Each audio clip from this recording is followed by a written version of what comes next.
Well, ladies and gentlemen, uh, welcome to today's Friday, and welcome to the Friday edition of the Closing Acumen. I'd like to welcome everybody. My name is Henry Peabody, and we are on it.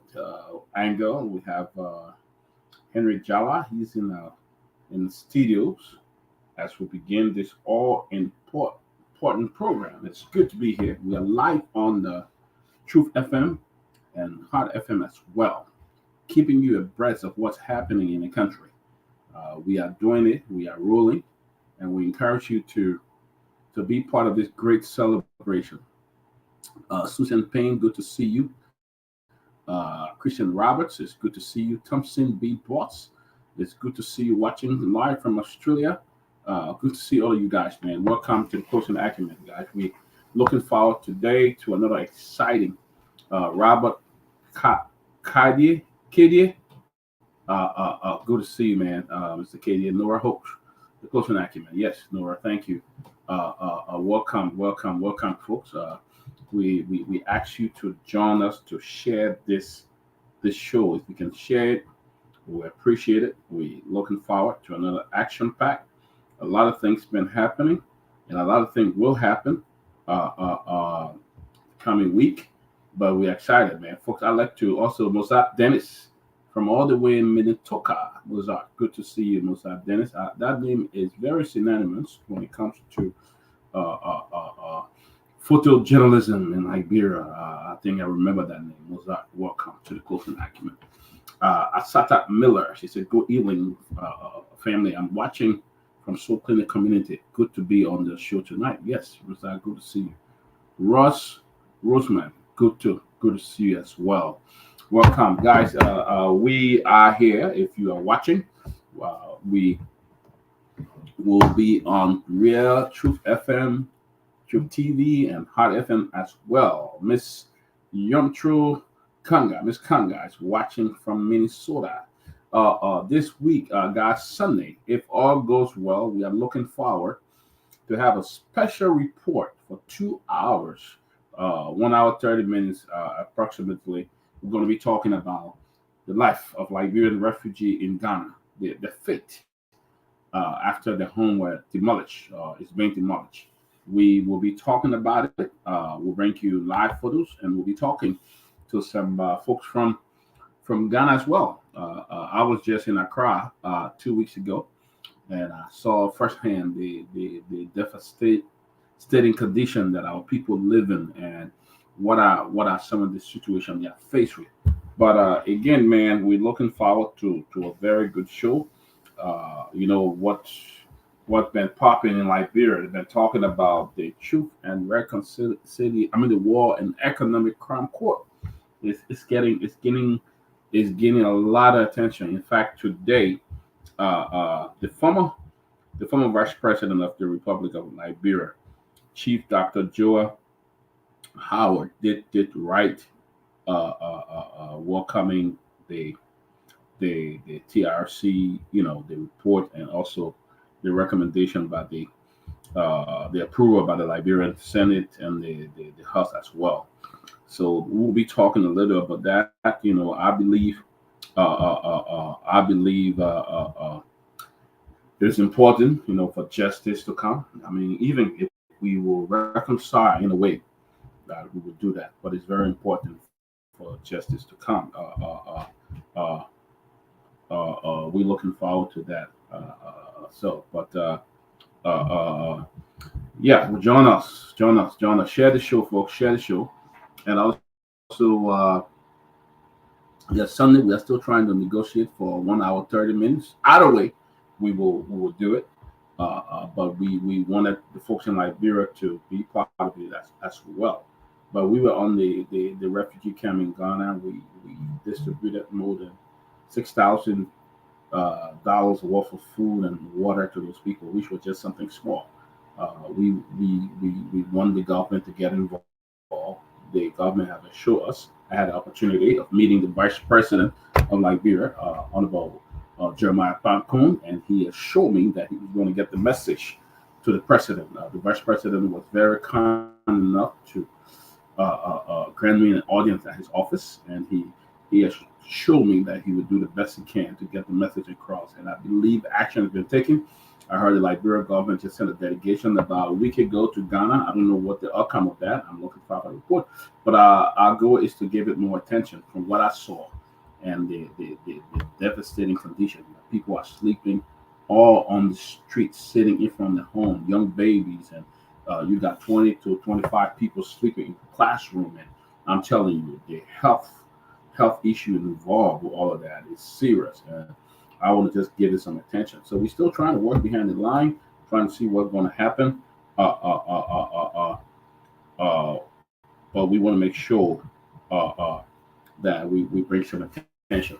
If we can get the community leaders from the Bujumbura refugee camp to appear, we'll do that as well. But I'm telling you, the photos, the videos, and all of that is really bad. So we need to do something, you know. But we're working on it. Our team will be joining us soon. Tomalin George, Ben Sanvee, Keff Hassan, and other panelists, Lofa Julius, Robert Gagwa, Larry Kennedy, Chris Garr, and all will be joining us soon. And we'll be talking about what's happening in Liberia. But Henry, what's going on in Liberia, man? You behind there. What's going on in Liberia, Henry? What's the latest going on in Liberia, Henry? Nothing relevant. No training today. It's holiday in Liberia. Oh yes. It's So I even expect that we maybe open the phone line maybe 10, 15 minutes if people can call how to spend their day, if they pray for the country, for the better. Yeah. Yeah, that would be great. In fact, I would like for us to do that. But let's go back over and recognize some of our people who took up the time to come and watch the show. Yes, today's holiday in Liberia is Fast and Prayer Day, and I just see the president of Liberia was at the Fast and Prayer service today somewhere in I'm not sure what the name of that place is. Somewhere he was today. Susan Pay, Christian Roberts, Thompson B. Boss, uh, uh, uh, Robert Katie, Nora Hope, Susan Payne, Mozart Dennis the Great, Asata M. Miller, Perry Kier, Ross Rossman, Miss Yumtru Kringa, Emmanuel Mann, Benedict Gade, James A. Coyote Jr., Bella, Aisha Park. Great. So let's before we begin the show, let's get some calls from Liberia. Let folks tell us how the day was going and what they were praying for. Today was a special fast and prayer for Liberia. Let's see what the folks are saying in Liberia.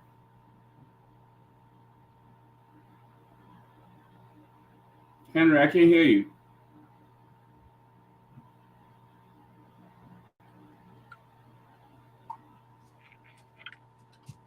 You get me?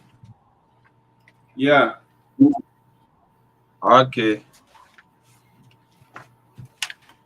So that's it. Just before we proceed, at this time you have to call, tell us how you spend your holiday, if you want to church, what prayer you offer today for your country, how you observe the day. So just before we start, while we are with the other panelists, so you can place in your call to 077701765, and we're going to get live on the line to tell us how you spend your holiday.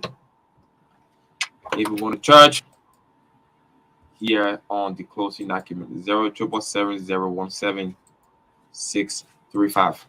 For our viewers online, +231 is the number. Very shortly we'll have the pin it up.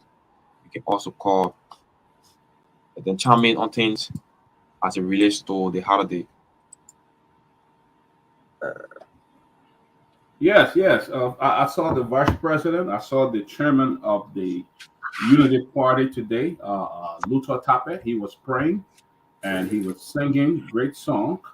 And I saw the foreign minister was there too, offering prayer. So we got a lot of great Christian and a lot of God people in in the government, and they were praying today. A lot of preachers, though. The foreign minister is a preacher. The chairman of the party is a preacher. The president is a deacon.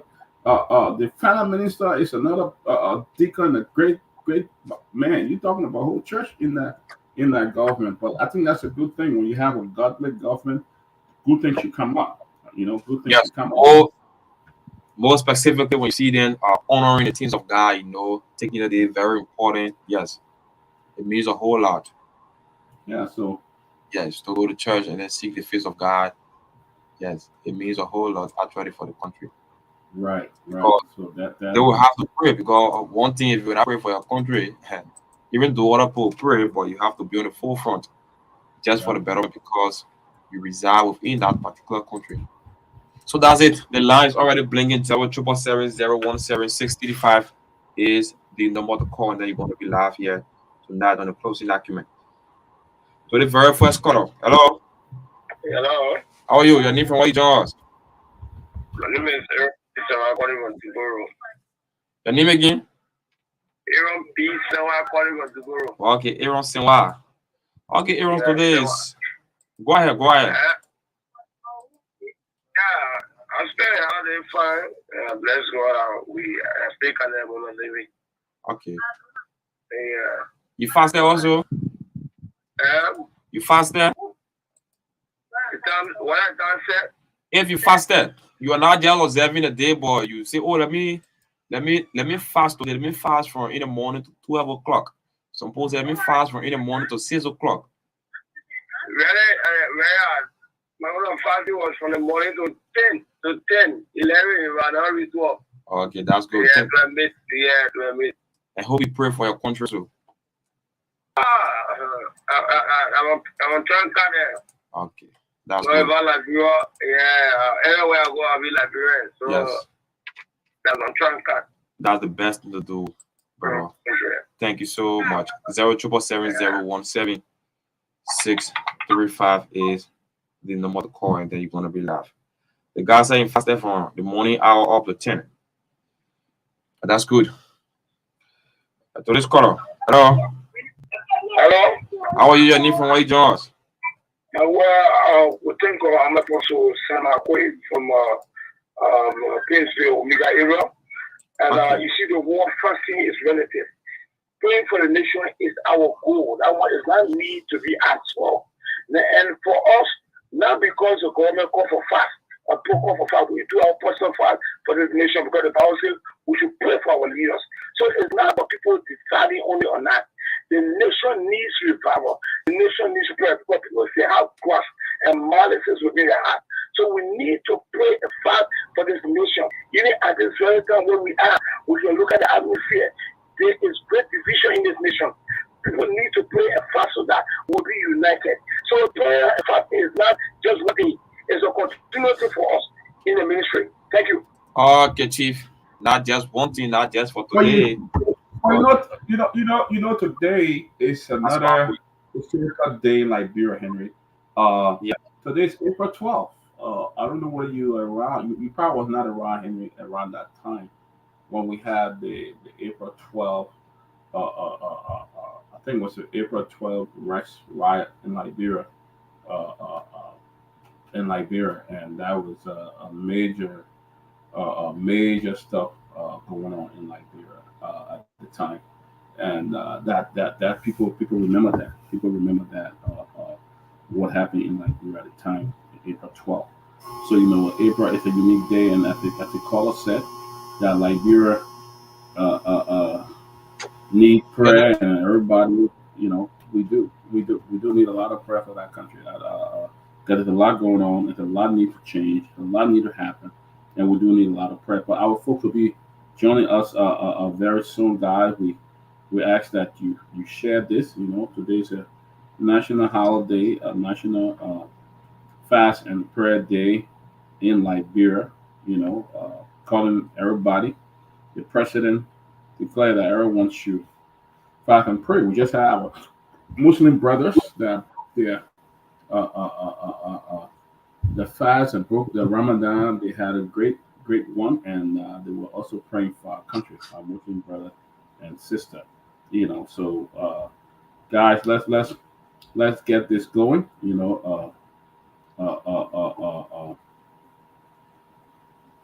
Let's get this going. Our panelists will soon be here. But the Yeah. vice president, I was just trying to find the message that the vice president wrote today. Let me. Uh, so I'm trying to get that message. But Henry, if you get call, pick that call as I try to find the message and and do it. Zero triple seven 017635 is the number to call. 077701763. Today's caller. Hello. Yeah, good evening, Spoon. This is not spoon. This is super fan. This is a closing argument. Oh, okay. Oh, so I'm sorry. The need from Way Jaws. I am Mr. Furbeto joining you from Israel. Diesville. How's Diesville? Yeah, this way is calm. I mean, everybody is going about their normal businesses. Thank God for wishing each and every one of us this day. At least we spend half of the day observing the holy day. The rest of the day was used to visit family members. So we are grateful to God. Yes. That's it. Yeah, we're grateful to God. That's part of circumstances. What is important is the breath, the gift of life. Sure. And we have been counted among the living. Why? He didn't have to do it, but we don't know why he gave us a special gift to reach us this day. Even as we were celebrating today, there are people that were rushing their family members, some family member at the hospital. Other was going to bury, but today you and myself being around, we have our breath. We should be grateful to God for that special gift of life. And I tell you, we should be We are special. grateful and thank you for the program. Okay. We are so special Thank you. and we are alive. So just before while taking more calls, we just be running through. This day is very, very significant in Liberia history. It marks a turning point that of Peabody in the country politics and governance. So the fast and prayer day it served as a time for reflection, for repentance, and seeking divine intervention. So you fasting for your country, I don't think it's something bad. But I think the second caller he said that why only today? It's not me that said that we should fast today. It's not that of Peabody either. But we have to do it. And we'll keep doing it not just today. Will not be limited onto just today. We can do it for our very, very self, for our own country. Like I said, nobody will come from elsewhere to do it for you. You very self will have to take the lead. To take the lead just to see the better future. Where so that take the day very, very important. So 077701763 is the number to call, and then you're gonna be live tell us how you spend your holiday and and how you spend your holiday Okay. and Okay. While if you're with to take the call, let me just give this message on April 12th. This is the former Vice President Chief Dr. Joel Hawatila welcome and respect the decision of the people elected representative on the establishment of the War and Economic Crime Court for Liberia. This is a significant step towards justice and accountability for the atrocities committed during the Civil War. It is a testament to the progress that Liberia has made its journey toward reconciliation and healing. The establishment of the War and Economic Crime Court will provide a platform for victims that seek justice and ensure that those responsible for war crimes and economic exploitation are held accountable. It is a necessary step to break the cycle of impunity and ensure that the horrors of the past are never repeated. The former VP Tiller recognizes the challenges that lie ahead in the implementation of the code. It will require a comprehensive and transparent process to ensure fair trial and protection of witnesses. However, she is confident that the support of the international community and the commitment of the Liberian government, justice will be served. The decision also sends a powerful message to the international community that Liberia is committed to upholding human rights and the rule of law. It shows that no one is above the law, regardless of their position or influence. In conclusion, the former VP Taylor stands in solidarity with the people of Liberia and support the establishment of War and Economic Crime Court. She believed that this is a crucial step toward healing the wounds of the past and building a brighter future for Liberia. Wow, what a powerful statement there from the former vice president. We all believe that. I believe this will bring a closure, and I want to see justice for some of those people who are still trying to seek justice for Liberia. It is very, very powerful, and I'm looking forward to us moving forward. But Chief Tomalin George is here on this Friday afternoon. Tomalin, welcome and welcome. And with that, out of Peabody, I think it will be very, very necessary. Right? The War Crimes Code is not for an individual. I don't know many times how people see it to be, but it is just you as an individual accounting for the past, so that it will set the basis for the nearest future to come. If I want to do wrong and you want to do wrong, the both I agree, and that Tomalin just said no, I don't do it. When I do it, the tomorrow will be very bad. So you see what it does? It set the basis so that the nearest future to come, people will not just cause harm and then go with impunity. But rather, there will be someone to remind you, say, do not do it. If you do it, you have to account for it. So it better you account for a good thing than to account for something that will lead you to another side that very different. So it will be very, very necessary. Very necessary, I can say that. So, if somebody does, you say welcome. Welcome again. Welcome presentation. Have a closing Yeah, Henry, argument. good to see you, man. The Peabody, good to see you guys. Today's today was declaring Liberia National Fast and Prayer Day.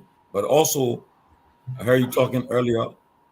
Today, for the 4 years ago on this day, Liberia, the trajectory of our country shifted forever. I don't know where were some of you. I know Henry wasn't alive. Dad, I know he wasn't alive. He's not born. Yeah. Yeah, he wasn't born. But I remember I was in Firestone, Habel. We're living Habel Place. My parents, and it was that morning. I think it was on a Saturday morning. I think because President Torbo had attended a concert. I think in Monrovia, and I heard he should have gone to Bentor, but then there was a change of plan, and he ended up going to the executive mansion to spend the night. And that early morning, we woke up. We heard people on the national state radio, ELBC. It was like yo yo yo yo. We hear all that kind of sound, yo yo yo yo. Later on, and I think later on in the early hours, we heard the voice of Master Sergeant Samuel Kanyando when he announced that the Chewy Party government of President Talbot had been overthrown and they were in power. It was shocking because Liberia first time experiencing such. We was a year but coup in Ghana, in Nigeria, but Liberia first time we experienced such a thing. And it was that day that the country, the whole clouds turned black, darkened, and the next time we heard was a military coup. And after everything, President Toba lost his life. And at that time, there were prisoners at the Baga Training Center, the post Taki. I know there were Bagas Matthew and his group was in detention. The Progressive Alliance of Liberia and the Moja group, they were all in jail. And the next thing we heard was the military were in power, and since then, the rest is history. But it was the day that Liberia changed forever. We had experienced a year before, we experienced April 14, 1979, the Rest Riot. At the time that the issue of personal rights were being discussed and argued upon. And then April 12th came in 1980. That's a day I will never forget. And it was a very sad day for our country. And but the argument is there, the debate is there. Whether it was, some people said that it brought an end to 100 and some more years of one-party rule. But I think, as a student of history, I believe that President Tall was on the way to create that system, but he was being fought within his own party, the Chewy party. He was up for reform because President Tall was up for reform to bring about multi-party democracy, but he was being resisted by his own with forces within his own party. But he never had a chance to carry on the reform. And mind you, as a Peabody, President Toba at that time, he was the president of the World Baptist Alliance. He was also chairman of the Organization of African Unity, now the African Union. Yeah. And he was also involved in the peace, in the independence of what we have today, Rhodesia, what we have today called Namibia. Yeah. Zimbabwe, he was involved in it. And he was on his way to receiving, I heard, the Nobel Peace Prize. Yeah. So Toba was under a lot of pressure. And besides that, Toba had come here. He went to the United Nations and addressed the United Nations. And he called for the same thing that happened today in the Middle East. He called for the two-state Israel and Palestinian to live side by side, you know. And he also talked about, he addressed the U.S. Joint Session of Congress when he spoke Pele. When he said, Kuka Tonon, we are all one. So Labra was on a very positive path at the time, though. Very positive. For positive. reform, he was up the trajectory of the country, but the military took over. But again, there are a lot of stories behind talk about the coup in Liberia and talk about assassination. But I have a book that I've been reading. Yeah, a lot of stuff you can find in that book about the whole coup in Liberia and so forth. But it was a very sad time in our country. But Henry, I would encourage you to read a book. The book by what the guy named, man. In fact, I still got Macan book. Macan gave me that book, man. Yeah, but a book written by Mrs. Tober too. Yes. Yeah, I read that book. A book too, and yeah, it's a good time. But so as we think about the war crime school, everything today, we think about all of that because after after the coup, according to the military leaders, they said they keep the power because of rampant corruption, misuse of public office. Yeah. But today, since Toba left, what has changed in Liberia? Liberia have never been the same. Never. Yes. It's all about corruption. Never, but they corruption have gone way up. And I mean, I know some people get mad, but people look. They accuse, they say they were the miracle Liberians that were spoiling the country. But since 1980, Liberia has been ruled by the indigenous, the people that call me indigenous Liberian. Yeah, and what they did to the country. Nothing. Brought the country sent us today, we end up into war. And then since then, things have gone, man, you can say it, man. People. Eugenia GW was innovative, forward-thinking, and had a vision for Liberia. So true. Yeah. So true. But we saw it. The economy in West Africa was booming. I mean, Liberia was the industrial site when you talk about West Africa. You saw our international airport was fly with planes from all over the world. We have planes from Russia, Armenia, this Germany, this British Caledonia, KLM. Yeah, I mean, Ralphie should be back with. I mean, at night, go to Robert's Field at night. I mean, the flights back and forth, big airlines. You know, British Caledonia, KLM, you name it. Everybody. But today, man. Everybody. Yeah, it's not holiday. It's because it's second Wednesday in April. It's considered second Friday, fast and prayer. So it's not like April 12th is a holiday. Yeah. You see, and so they came about with this traditional thing, and we felt in it because we have people on the street singing "Little Woman Born Soya," all those kind of rhetoric. And since indigenous Liberian took over, Liberia have never been the same. You know, I'm from the Bassa tribe, so I'm not doing it. But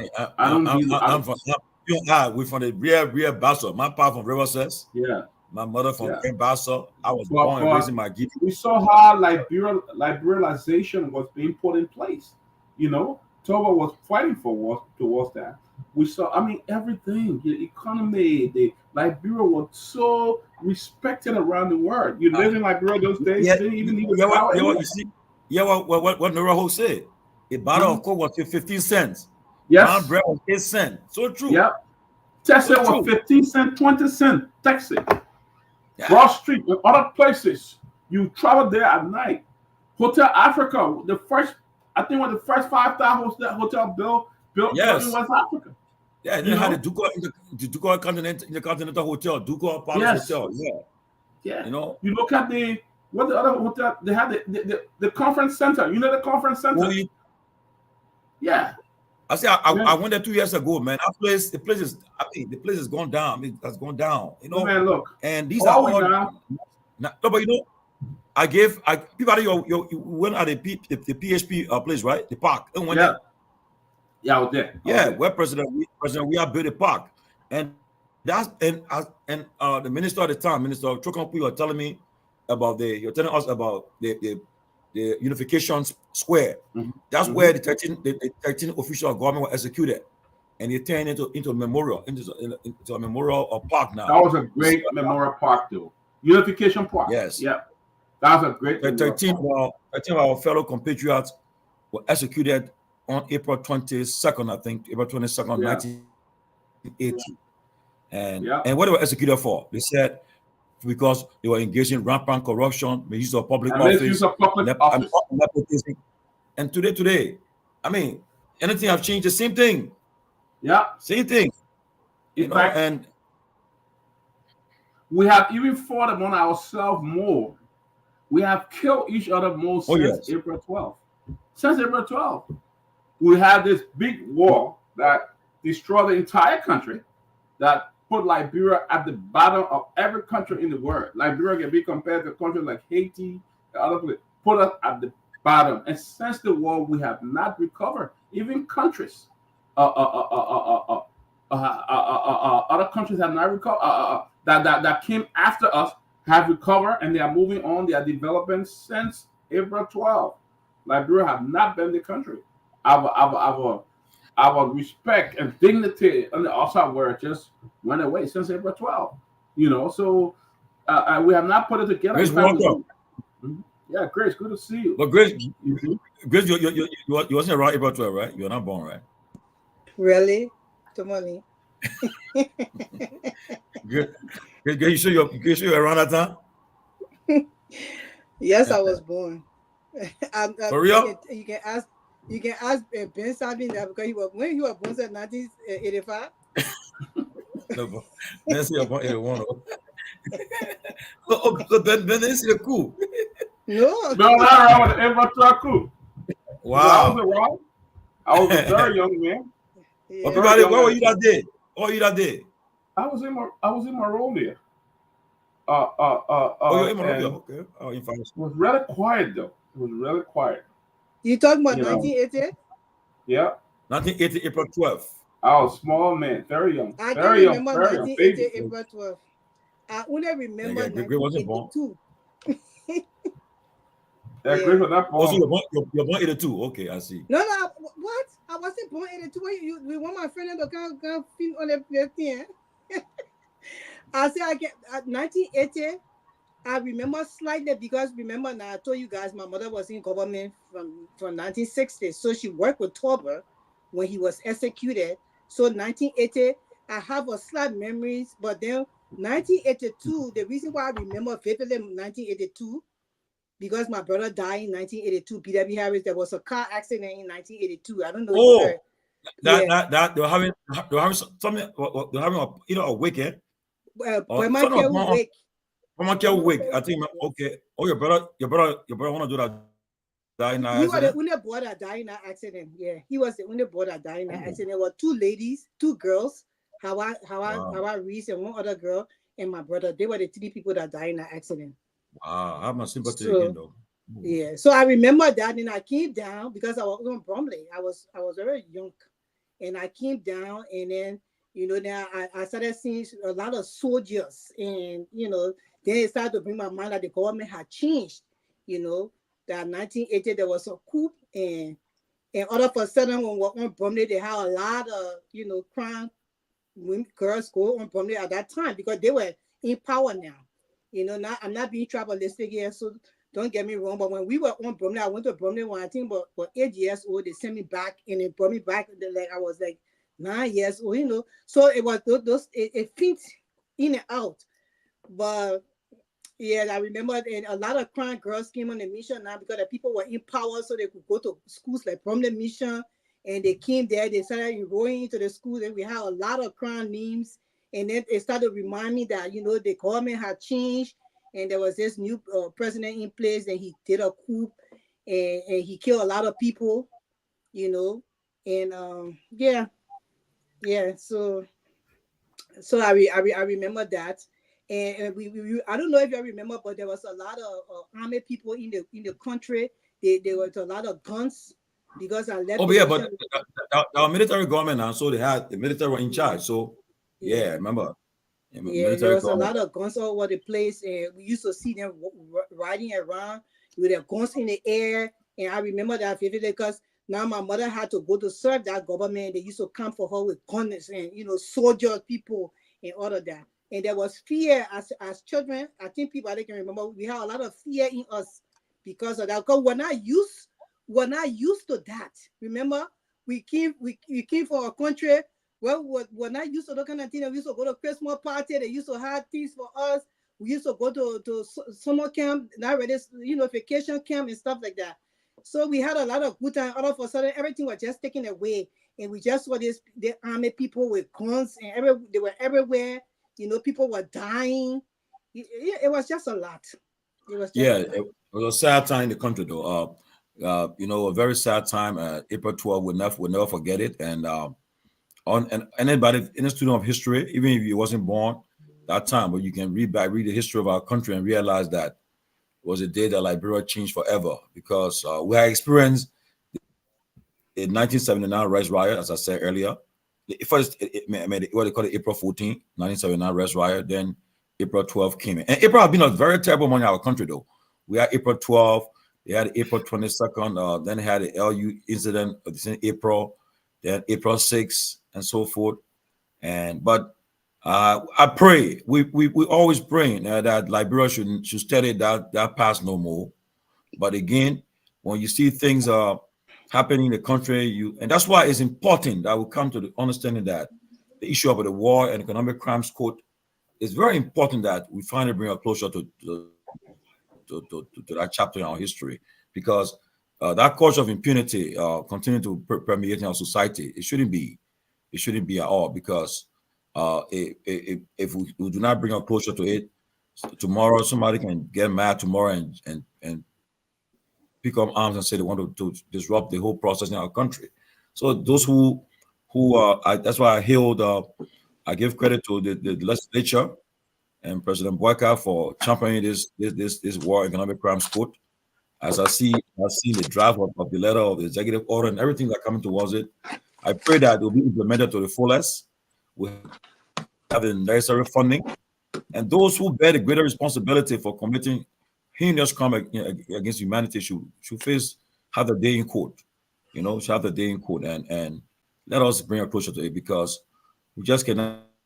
There are people, all of us on here, Lofa, Grace, Peabody, all of us, Henry, everybody have lost, were affected by our war.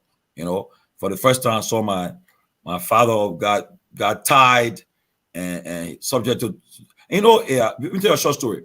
The boy that tied my father when we walked from Duboro to Dusa.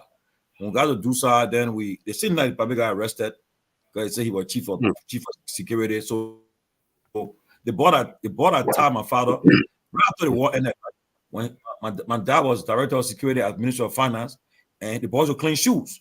And we saw the ball there, but we said, I forgot the ball name, and we saw the ball, and he just he reminded the ball about him, and the ball just dropped on his knees and started to cry. You know, yeah, he Papi met him, but Papi said, I forgive you though. I forgive you. I'm happy you didn't kill me though, but though you tied me and so forth. But that was one of the experience we had, and another one is that this one is funny though.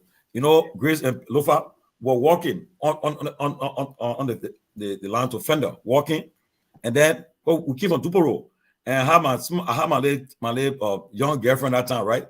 So walking, so my look, the guy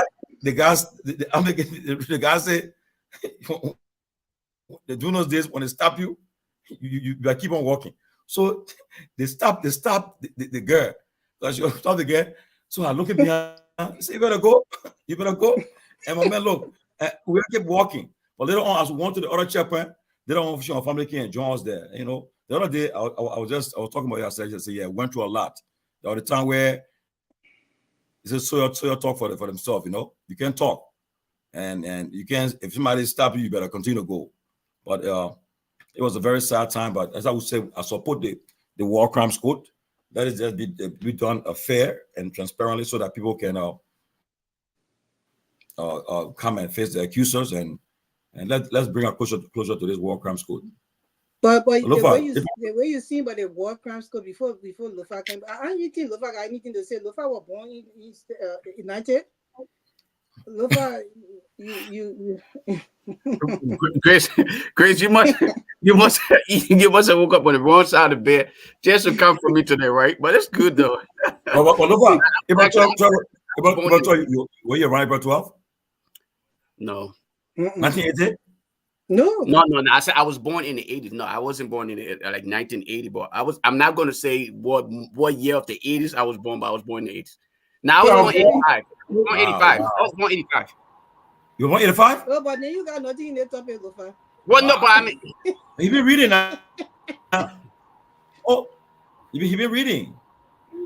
Yep, I was born 85. You see, now you about to get people in here to try to disrespect me. Talk about I was born 1990. No, you even you were born 1990. You are very intellectual young man. You're very intelligent. Yeah, you've been reading. I want to let you know that it has nothing to do with your age. No, nothing. You read and you know what exactly happened in history. Like your colleague Ben Sanvee, all of you who were born around the 85, 87 time. You know what went on in Liberia, and we're very proud of you for you to know history like that. So it doesn't take anything away from you. But that time was a bloody time in Liberia history. And I think from that 1980 coup, that's when Liberia started to digress. There was nothing good that was coming out of the country any longer. I mean, because the way the people were killed, people were murdered. Yeah. Although we were young, we were on this platform, but we know just how you read history, that just how after, that's the reason why I always encourage people to actually to buy my book. There's a story in this book too about 1980, what happened in that era, because I read the story, I did my research, but then my mother told me her story and I share it in the book, that what happened in a lot of people died. So that's why when they talk about the War and Economic Crimes Code, I'm thinking whether they're going to go back or they're going to start from 1990 or they're going to go back to that time, because that time too was a very bloody time in Liberia. They killed a lot of people in broad daylight. Yeah, a lot of people were shot on the floor. Liberia became a dark place. I just thought that if somebody committed crimes, because those people committed crimes, as they said, as we read, but how is it different from now? The crimes that are being committed, the corruption and the killings that are happening in Liberia. So you come to think, well, why were these people executed in broad daylight in our country for the world to see? People were shot on poles and people were crying for their lives and they were killed. And some people, before they died, they even were able to say, curse the country and say this country will never be the same and all that kind of thing. So, Liberia, sometimes you think about why we go through what we go through, but there's a reason there. Liberia is the only country in the world. Other countries have fought war, but Liberia is the only country in West Africa, in Africa as a whole, that had the most deadly civil war, and also the coups have been very bloody, very, very bloody. People who work in the executive mansion when Samuel Doe took over, when they tell you the amount of blood that they saw, and even after he took over, he killed so many people in his regime. He was killing people over, and I mean, every year people were dying in the mansion. They were seeing, when people go to work, they would see blood in the different offices. People were being executed on a regular basis, and God was just really tired with that. And that's why the Civil War had to come to Liberia. And that's why we need justice with everything. So I wanted to ask on the other platform, what you think, is it going to go back to 1980 or maybe 1985 because they got different era of the war? Or are they going to start from 1990? You know, we don't know. Wait, before I answer that question, what Nora, what do you mean by 85 was, you say you're eating plenty. What do you mean by that? What Nora mean by that? Okay. 85 was already eating plenty. Okay, Tomalin. Okay, we'll listen. But anyway, not Nora, not me. But look, man. Nobody know what you're eating. Okay. You know what, though, guys? I think I honestly suggest this is a good way for us to go today. If we could just open up the phone line and let people call in and tell their memories of, the pre-war days and before the coup, and then even after. Let's make the comparison so that some of us, this is an opportunity for some of us to really learn, though, from people like those who really have the experience. Those who went through those days can actually provide for others who are much younger than some of us to hopefully learn some of these things and see that it is very important that we don't by any way, shape, or form try to divert from where we are today to go back. Because again, when you listen to people's story, when they tell you how things were yesterday compared to today, maybe it would help enlighten some of us to not think as I hate to say, as silly as we think sometimes, that we should always just follow people. Yeah, I'm just being honest. I'm not trying to be disrespectful. I love you. Two comments. But anyway, it's true though. They open the lines. They give about 15 minutes of calls. Then people talk about people it. Just call and tell. Yeah. Lofa, you got that number? Lofa, you got that number? Aaron, y'all. Which number you want us? We did it earlier. You did an American line. Sorry. Okay, sorry. Okay. Yeah. You know what? I'll give another number. I don't have the studio line, but let me give another number. They can use the WhatsApp personal number. You done, bro. You get your personal number. You done. Let me. All right. Yeah, I can't do it. All right. So here, I'll find another number. I'll find another number that I'll cut off. Sure. Give me a second to create a number, and then I'll you get number. You done. I try on one spoon, man. I gotta shut that line. What? Let me create another number. I'll be right back on. All right. They started calling me. One time I gave them my office cell, and they were calling me at work like crazy, texting me. People would call when I pick up the phone. A family having eating all day. I said, look, man, this is not. That's not the reason. They one was sick. They would say the other person sick. The other person died. The other But are you people hearing the conspiracy theory concerning this whole War Economics Crimes Court that they're about to establish? How people are saying that it's a trick. They are not actually going to establish the War Economics Crimes Court, and they just are fixing their signature to those things to just because they want Joseph Boakai or campaign message to actually come to fruition, but it's not actually what they're going to do, and it's not going to happen this time. I've been hearing all kinds of things. So I'll tell you this, Grace. From what I think I told you on Wednesday. The people. I saw the draft of the executive order from the president, and also the letter he wrote to the UN Secretary General asking for support. And it is a done deal, though. It's a done deal. As early as next week, by Monday or so, we should hear something from the president's office. We should hear that the request he making to the United Nations Secretary General for support, and also to the European Union and the U.S. government and everyone. So, but the fact that even the U.S. government issued a statement that very day the Senate signed the document, they signed the resolution. So it shows that it's a serious thing, and people that are presently from the U.S. that are in the country working on it too, they are being touched, and it's true. It's not a trick, not a trick. But what I do know, people like I saw today, I put in one of our chat rooms that how they call it artificial intelligence, something they're doing. They're trying to put everybody's name on it, different people names on it, linking them to this war crimes court. But then in the resolution I was read, they said from 79 to the end of the war. I think that's not when they're gonna take it from. Yeah, so it's 1979. Yeah, so But it's a done deal. It's a serious thing, and the pressure is on the government too. The president, he has no choice now but to just move forward with it. So I got Tomalin, I got a number if you guys want to kind of read it out. 919-614-0885. And just so you guys know, that number is going to be available for how long? You say 15 minutes? Yeah. And after that, it's going to get shut up. So just so you guys know, that's how I'm going to set it for 15 minutes. After that, it's going to be shut up. So, you know, it's not like the Uber people. When Uber guys don't call you and you call them again, is it number 9? No, it's not available. So I'm just letting you guys know. Yeah. So 919-614-0885. Interestingly, today, I watched the Fast and Press service today where the president attended.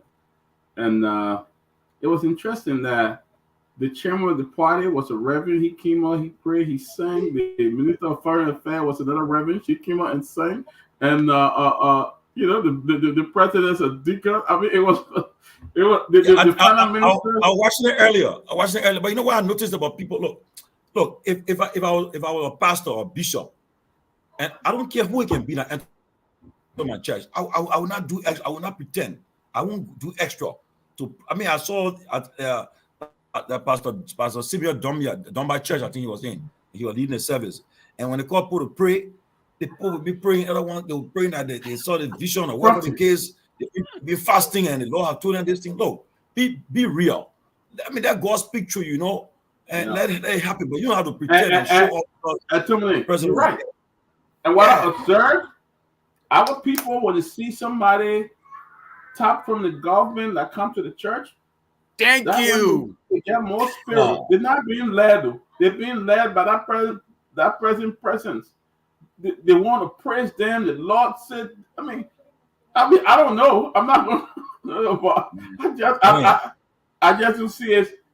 Personally, I don't see anything real because some of them are led by the presence of somebody who got money. So they get that ego in them that day. And I saw everybody went to the church.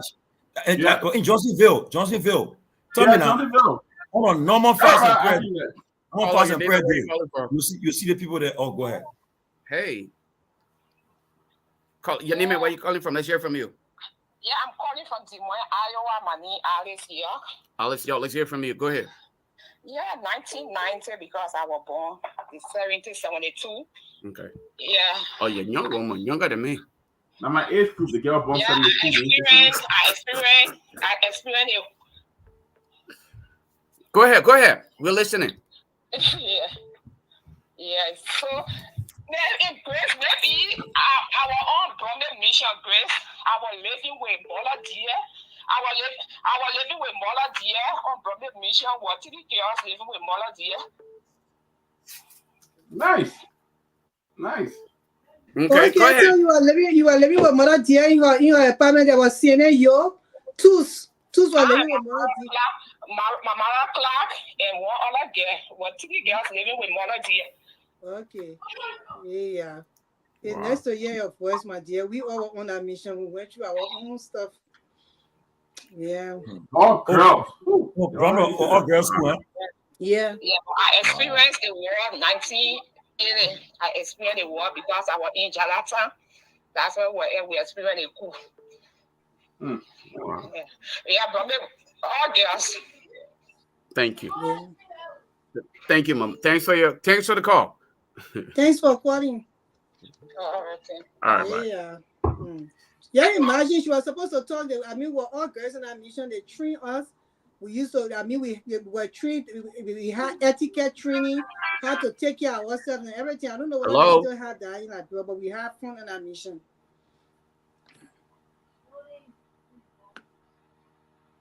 I remember one guy in Ghana.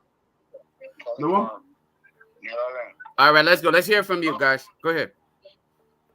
My concern go to Grace, right? Grace, you need to get the correct information before you say stuff on the air. You not get facts. You just say they say. You just say they say. The people say blood was in the place. So what is factual that what factual information that you have? I know why you are there. What factual? He hung up. See, that's the thing about it, though. You just came and you're Lofa, let me address that. I got all right. facts. I will not take another call until you address it. Go ahead. I got facts. All right. You know what? Hold on. Let me take this caller here. Let me take this caller now. I'll shut the line up. Caller, go ahead. Your name and where you calling from? Hello. Hello. So I will remember. I'm calling from Pennsylvania anyway. Your name? I'm Comfort Abu. Okay. Go ahead, sis. Comfort. So I was not a little girl born in the 60s, so I remember the coup in 1980. So there was a mission owned by the Baptist Women Convention in Baratua on Thomas Farm. And I was on that mission that morning. It was on a Saturday morning. And the soldiers went running to the campus. And yes, some of them even went and raped some of the girls there in the boarding school. Wow. It was a school for all girls. I mean, the boarding school was for all girls, and the regular school were all boys and girls. They claimed that we were trouble girlfriends. So they came rushing there that morning. We all went. I was in the 9th grade. I was 14 years old. Wow. So we had a bad experience. And from that time, the school just went down. The women tried to keep the school up, but the government would not give them chance. They say it was stolen money that Togo told to build a farm. So from 1980, nothing has gone on straight. That country is cursed. Yes, I will not forget. I was in the 9th grade. I was not a kid. So, Peabody, nobody, the Baptist school, the mission in Baratua, Bon County, it's just between the border of Bon and girls' school. What is school? What are school needs? I forgot a school. It's called William Howard Togo Senior High School. They changed it to Baratua. So the Baptist women pull out because the government took control. They had also teachers that were coming from Ghana that they were paying, that were teaching us, even the matrons and other stuff like that. Very good school today is going to ruins. Everything gone. Wow. Yes. Thank you so much. Thank you. Thank you. Thank you for your memory. Thank you. Lofa, you gotta give me a chance to address that, man. Okay. So then I'm gonna cut the line off so we can't take any more calls then. Okay, one more call. One more? That's your call. All right. Yeah, when the call's finished, you can address it. All right. Hello? Yeah, caller, your name. Where are you calling from? This is Austin Williams. I'm calling from Des Moines, Iowa. Austin, go ahead. Yeah, thanks for the show. I always follow you guys. I'm well pleased that the fact that this whole welcome got to be established. I'm one of the victims who lost their young mother in 1990 and were killed by Johnson. I was captured. My little brother and I, we was tortured as I speak. I have all the bruises, all the marks on my body. So the fact that justice is about to come, I'm one of the happiest because I lived with this for years. For decades. That not having a closure on the death of my mother and all the torture we went through. So I'm so glad that at last we can have peace. I can put this to rest, and then move on with life. Even though it's painful living with our mother for a young age, but at least I will find peace. So thank you for the show, and God bless you guys. Thank you. All right, guys. So I'm gonna cut off the line now. So let's give Grace the opportunity to respond to that caller who made that accusation or the claim about her. All right. So I'm gonna cut it out now. Go ahead, Grace. Can you hear me? The coup was triggered by the combination of social and economics and political factors. That's what the coup was triggered about. They said there was corruption in the country and everything that was going on. The indigenous was tumbled upon, and then the Congo people were, taking the deal of everything. But then the land was established because of the Congo people anyway. But that one was going on. Now I know the coup was bloody because I told you before, my mother worked in Togo government. She worked in Togo government and in Do government. And she resigned her job in 1985 because of the wickedness that went on in the mansion. So the story is a long story. I have her testimony. I'm not going to come and share here, but it was blooded. There was a lot of killing going on in the mansion. Even after the coup, people were, after the coup, after Doe killed Tower, he still went and said that he was investigating most of Tower cabinet ministers. He put them on the poll with all proper investigation, and he murdered them in broad daylight. And that's why that coup was bloody and it was wicked. And that's the reason why the whole war came about. And they still came to say they're rescuing indigenous, and they still was killing other people. So the coup was bloody. The mansion turned into a killing ground, because I know that my mother went to work and she came home even in 1987. By that time, I was in the 9th grade. I remember clear. Before she even resigned her position, there was a lot of killing in the chapel where they used to go and pray. When they go to work in the morning, they would meet blood. Sometimes they would meet him on here sitting on the dining room table. They finish killing in the night. So the country is a demonic. They carry on a demonic act since 1980, and that's just the truth.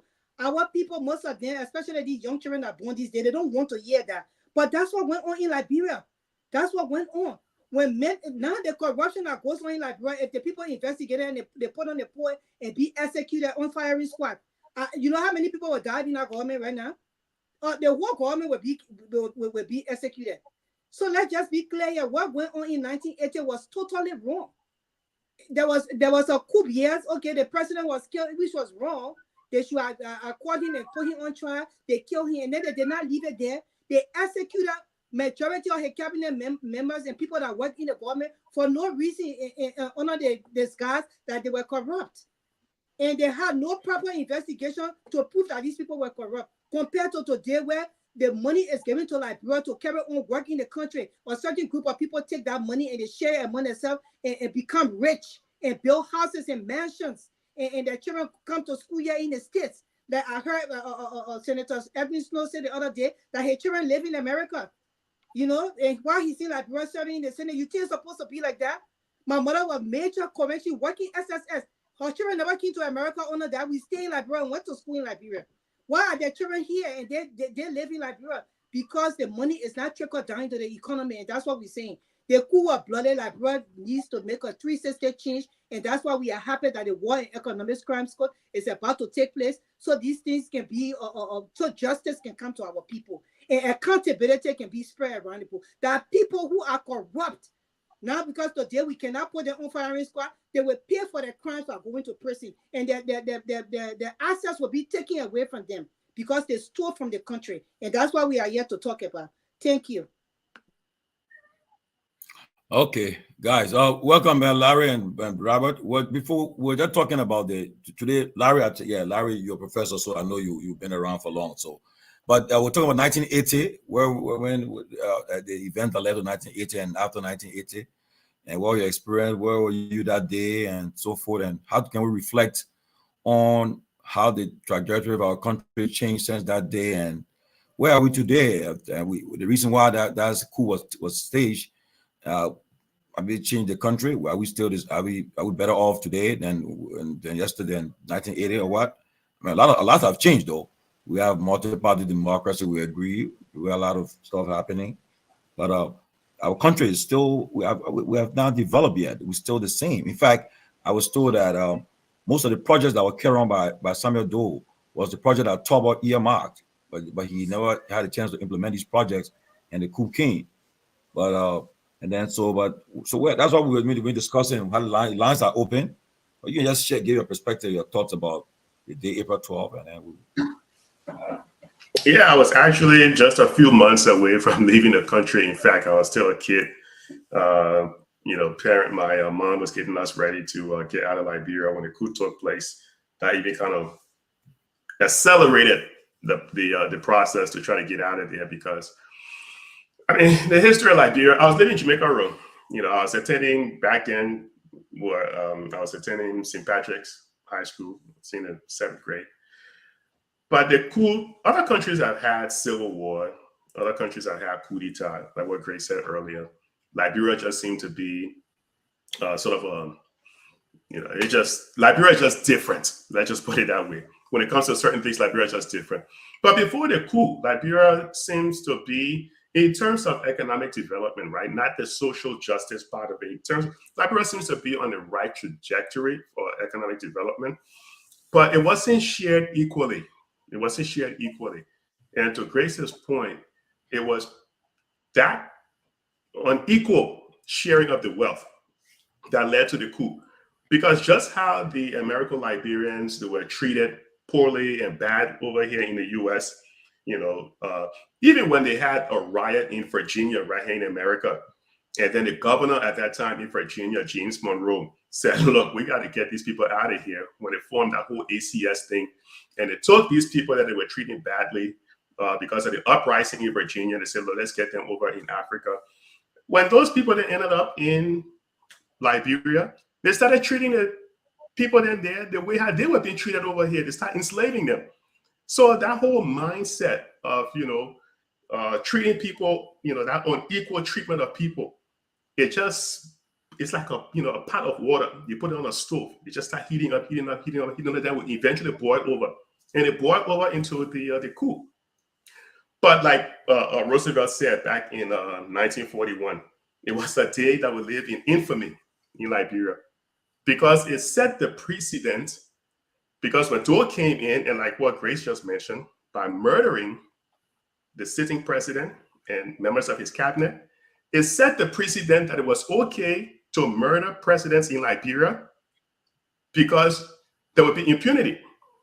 So when the guy from Nimba did the same thing to Doe, as murderous as that was, we still never had that justice of prosecuting people. Because even after Doe killed or murdered Tolbert, by August of 1982, Doe visited the United States and he met Ronald Reagan.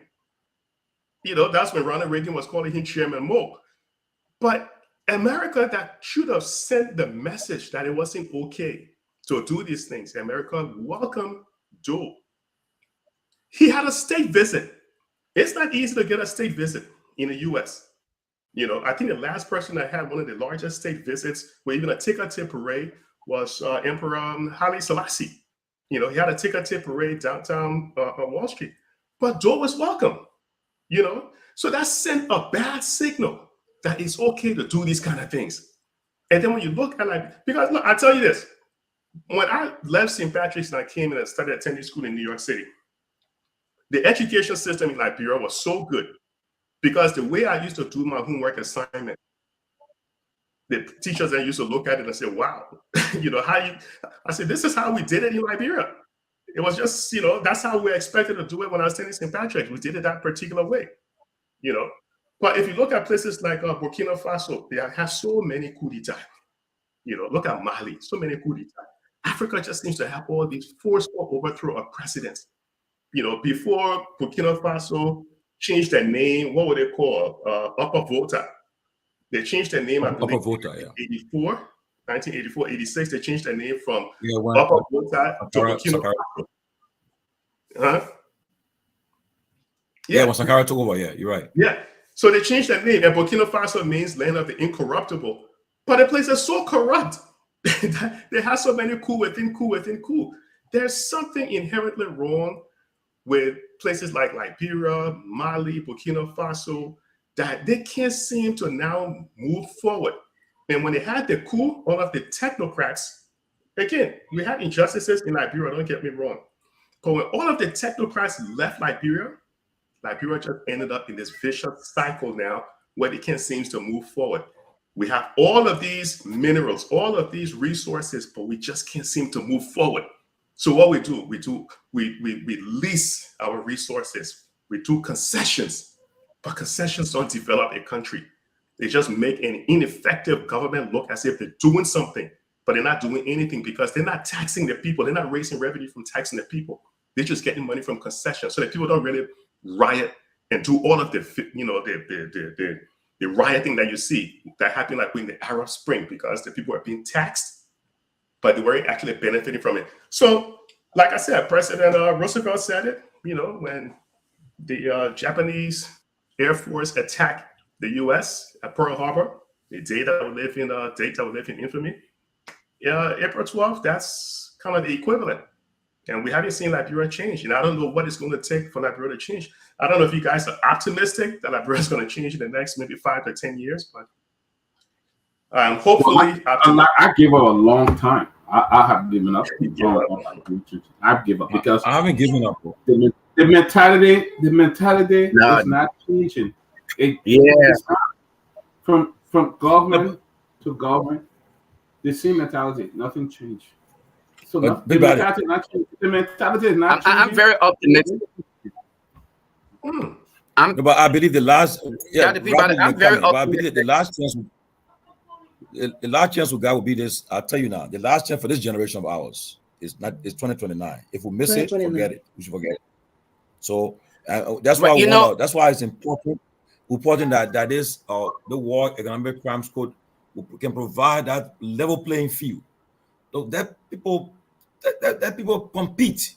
That be the competition of ideas. Let us not popularity contest or not. I mean, so people should not just thrive on lies and misinformation. Let's talk about ideas. Who has the best idea to develop the country? Let a person present the ideas to the people, and the people should be able to make their own informed decision about who to lead them. Because if we miss it this time around, then I tell you, some Liberians are saying now that they are going to retire in the Barbados. They are buying properties in Costa Rica islands now. Yeah, I'm going to Costa Rica. Yeah, I have a friend, a good friend. Yeah, already bought the retirement place at one of the islands, and he said, "Georgie, I'm done." But again, I'm going to Barbados. I'm going to Barbados to buy me a retirement home. So let me just quickly. Let me just say this, right? I know, Dr. Peabody said he's not very optimistic. I want every young Liberian in our generation to take this as an opportunity to tax themselves with the responsibility to be a part of, hopefully, the rejuvenation of that nation. I know it is not an easy thing, but you want to be a part of history making. I am very optimistic that we will transform Liberia. Our generation will not go down like our parents' generation because we are fortunate to have technology to our advantage. If we use it wisely, we can effectuate change in Liberia, and we can definitely change Liberia. I'm very optimistic. Now, I want to add to the fact that if, and only if, I think the opportunity we had in the recent election, we did not take advantage of it. But Liberians learned a lot from that. So we have 2029 that is coming up. So I think there's still room that we can actually move Liberia forward if and only if all of us can see reason to tax ourselves with the responsibility instead of looking for heroes and heroines. We cannot continuously focus on other people to be a part of the change for us. We must tax ourselves with the responsibility to say, I must be a part of the change process. And in order for me to achieve that change, I must be in the forefront of it and not wait for somebody to do it for me in order for us to really experience it. And I'm taxing every 80 or 90 born to see reason to be a part of history. Come and let us all transform Liberia. It's not going to be an easy thing. People too. Why are you leaving 7 days? You like a young man. Why are you leaving 7 days people off for? Well, 70. I'm adding the 70, but I'm just saying, 70, 80, 60s.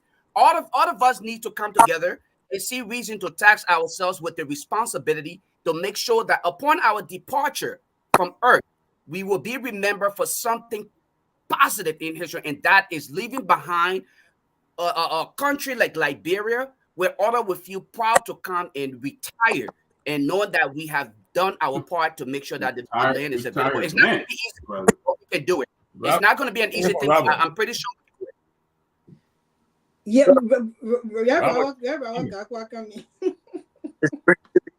it's good to be back on. It's a beautiful day, and it's sort of the 26th. This morning. I'm out here, but look, I'm not going to expose my. But we heard. Wow, you're breaking up. Am I audible? Can you hear me? Yeah, you're audible now. Okay. Yeah. So I said Now we hear you. I heard many stories about the 1980 coup d'état.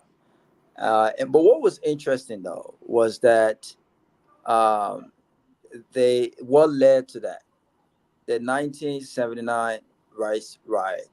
Um, and as I look at both instances, I think Professor Larry alluded to that, right? The way and the manner in which uh, these folks who were considered the Congo folks, right? The American folks, from the Native people perspective, they were killed and abused just like the same way the Tolbert administration actually arrested, injured, and to some extent killed folks who were out there protesting during the rice riot. And it really put things in perspective, because looked at where we are right now, and looked at the functionality of our government right now, right? This is how we have treated each other from the genesis. Our treatment towards each other have been centered on politics, tribe, religion, and so forth and so on. And the question that I think in our discussion as we dialogue is, how can we change this narrative?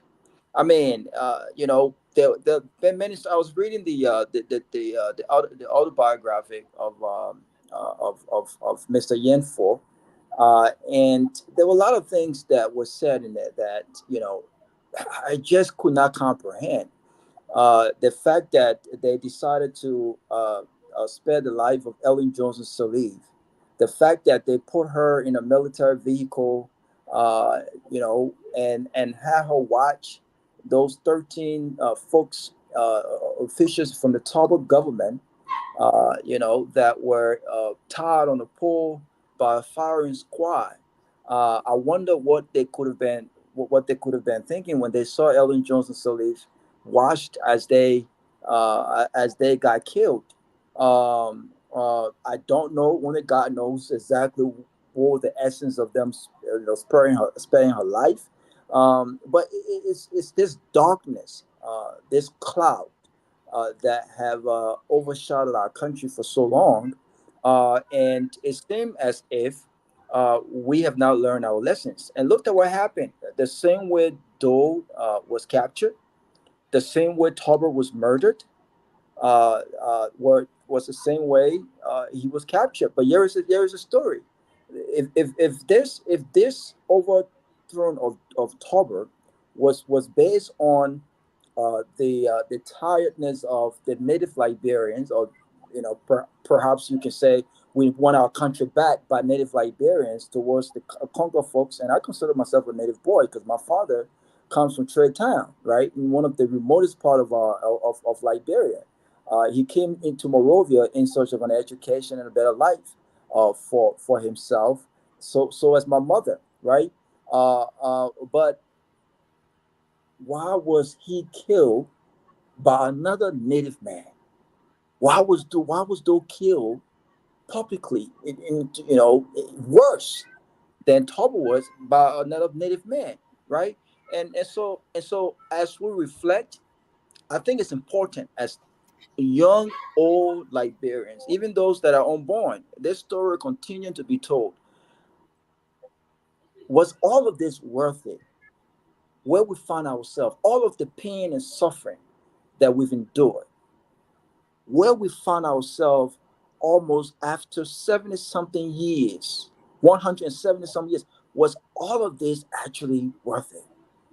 Have we developed? Have it brought some sanity to our country? Have it brought some development to our country? Have our kids got better education? The native and the country folks' kids. Have we integrated ourselves properly? Are we still more divided now than we were back in the 80s and whatnot? All of these things you put in perspective, And it brings me to this end. I, for one, is optimistic, and I hope that in my age, in my lifetime, that Liberia will change the narrative, that we will have a different perspective, our mindset, and we will love each other, that we can disagree fiercely when it comes to the policies and how we move our country forward. But my hope is that there is something that brings us all together, right? Despite our political differences, despite our religions, our religion, our ethnicity, that something brings us together as Liberian citizens. This is why I love this country. The Democrats will disagree fiercely on the issues, but when it comes to national security, it brings them together. There are certain things that bring people together. I will hope that we can put all of this in perspective. And as Liberians, doesn't matter who you're from, where your father's from, country, Congo, native, whatever, whether you speak English or not, that we can identify what we share more so than what divides us. And that is nationalism. That is our identity as Liberian citizens. Because to be honest with you, Professor Larry, we suffered too much. Too many people got killed. Too many innocent people got killed. But look at where we are today. We have not changed. In fact, we have gotten. And there are people who may be pessimistic about the forward margin of our country and where we will end up. But I'm optimistic. I'm optimistic that this generation of Liberian, will change the narrative. Oh, but Robert, let me say, great. Yes, but let me say that we have not found that which will bring us together. We have not found that. We have not demonstrated that, because even now, you still have people that are using the election that you're not part of us, you didn't vote for us, because even if you are educated, smart, we can't bring you in because you did not support us. It is our time. You still have people calling, they were calling Mr. Cummings a Congo man. They said Charlene Brunskin and Mr. Cummings, there were two Congo tickets that were running, and it shouldn't be like that. People are still doing it. People who you expect to bring us together, to unite us, they are still doing it. We have not found that we disagree, but yet when it comes to Liberia, that we'll put aside that and say, hey, because of Liberia, we'll do that. Because of a country, we'll do that. We have not found that. We have not shown it. We have not demonstrated. We're still looking for it. And that's why I am not optimistic about Liberia. I'm not sure whether Liberia can move forward. Because the thing is, we don't even know how to select, to even choose someone. Somebody can come with the right message and know that this person will bring change. We'd rather go for the person who's bringing the wrong message, know that he's not going to do a darn thing, know that he's not going to do it. But I just said darn. I ain't using a bad word. But no, I didn't say you did. I said the person with the loudest mouth. Because of a selfish gain, we would rather go for the person who's giving the wrong method and say that, oh, this person can't do it. We characterize them by names, calling them this and calling them that. And we saw Mr. Cummings being a victim of that. When people went over accusing him and calling him names and calling him all kinds of stuff. Okay? Or he's a Congo man. We don't want Congo poor rule this, all of that. We are not funny. For me, I have given up. I don't think Liberians are ready.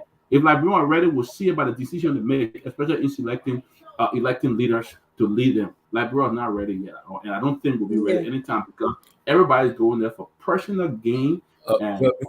Before Grace comes in, let me just say this. Before Grace comes in, I think that's Rwanda, right? We always look at Rwanda as a case study. But I heard that, if you follow history, they fought one of the deadliest civil war. But today, I heard the reason why their country is progressing, because they come up with a national understanding that you cannot, don't talk about Hutsi and the other tribes. We are all Rwandans. If you say it, you try to differentiate, they're going to go after you for that. And I think if we can have that national understanding of our country and forget about the tribal stuff, because look, Grace, before you come, Grace, prior to 1980, I went to school where people I never knew about tribes, honestly. No. But after the coup came before you about tribes, and then the war made it worse. But Grace, you can come in. So I just hope we can change our mindset. And I still, buddy, I will encourage you not to give up on Liberia. 2029, Yeah. all hands should be on the deck. And Yeah. I made it clear, I'm not going to hold anybody back or be saying or south to anybody again. If whoever we're carrying, we'll all be part of that process now.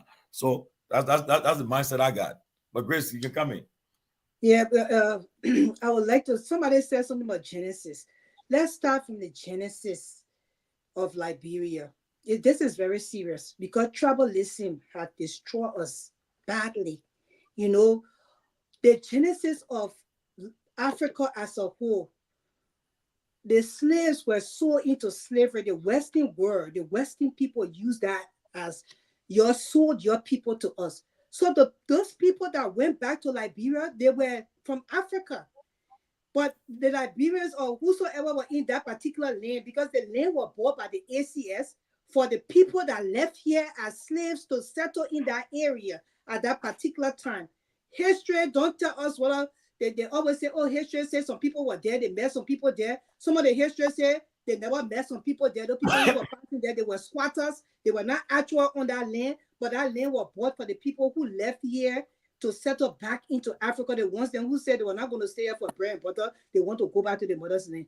But then they see history say that I was seeing people sold their children. They sold their family members into slavery. So at the end of the day, we are all Africans. Once you have this color, the one drop rule. I don't care whether your one part is white. When a black sperm drop into your white mother womb, they consider you black as ever. You can be as white as ever. Once you have a dark-skinned parent, you are black. Until we can continue to consider that we are all one.